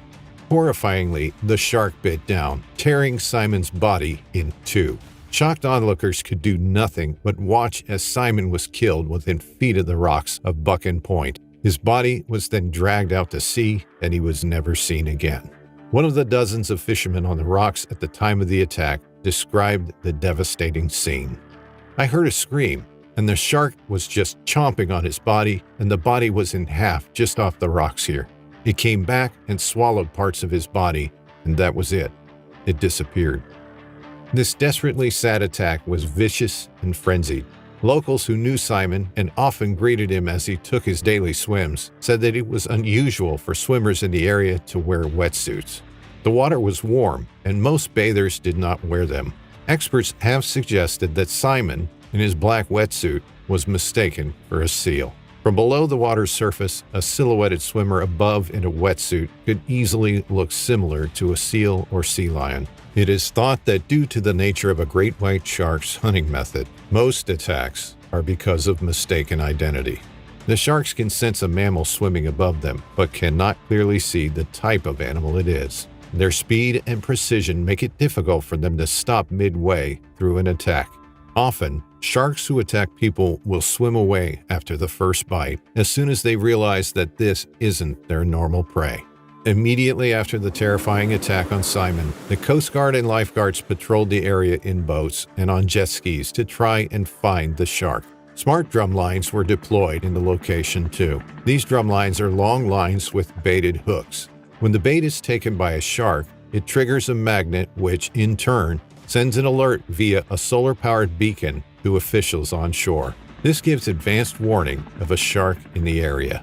After fatal shark attacks, people often begin discussing culling sharks, but they are such an important marine species that a decline in their numbers could be devastating for the marine environment and subsequently humans. They are apex predators and therefore maintain the balance within the food chain. Areas where sharks are in decline have seen reductions in coral reefs, seagrass beds, and the loss of commercial fisheries. Each of these habitats is vital to a whole host of other species, not least the survival of human beings. Simon's family and friends have been left shocked and heartbroken by this attack. It was the first fatal attack in Australia in almost 60 years. It's devastating that someone who was so outspoken and passionate about the marine environment was killed far too young by a species he was trying to conserve. How to be shark safe. Number 1. Don't swim or surf at night or at dawn or dusk. This is when sharks are most active. They are also more likely to misidentify you for prey when visibility is poor. Number 2. Don't swim alone. Sharks are more likely to attack a lone swimmer than those in a group. Again, mistaken identity could be the cause of this. A group of swimmers is less likely to look like a seal or sea lion. Number 3. If you have an open cut or wound, do not go in the water. Sharks are well renowned for their incredible sense of smell. Some species of shark have a quarter of their brains dedicated to smell and can smell a drop of blood in the ocean from 3 miles away. Number 4. Remove jewelry before swimming in the ocean. Glinting rings or watches could be mistaken for fish scales and could attract a shark. Number 5. Stay away from fishing areas. Fishermen using bait and chum attract sharks. Also, areas where sewage or rivers enter the sea attract bait fish, which in turn attract sharks. Number 6. Excessive splashing either by people or by dogs can attract sharks and can confuse them into thinking that you or your pet are prey. Number 7. Steer clear of areas where sharks like to hang out. These include the borders between reefs or sandbars and the open ocean.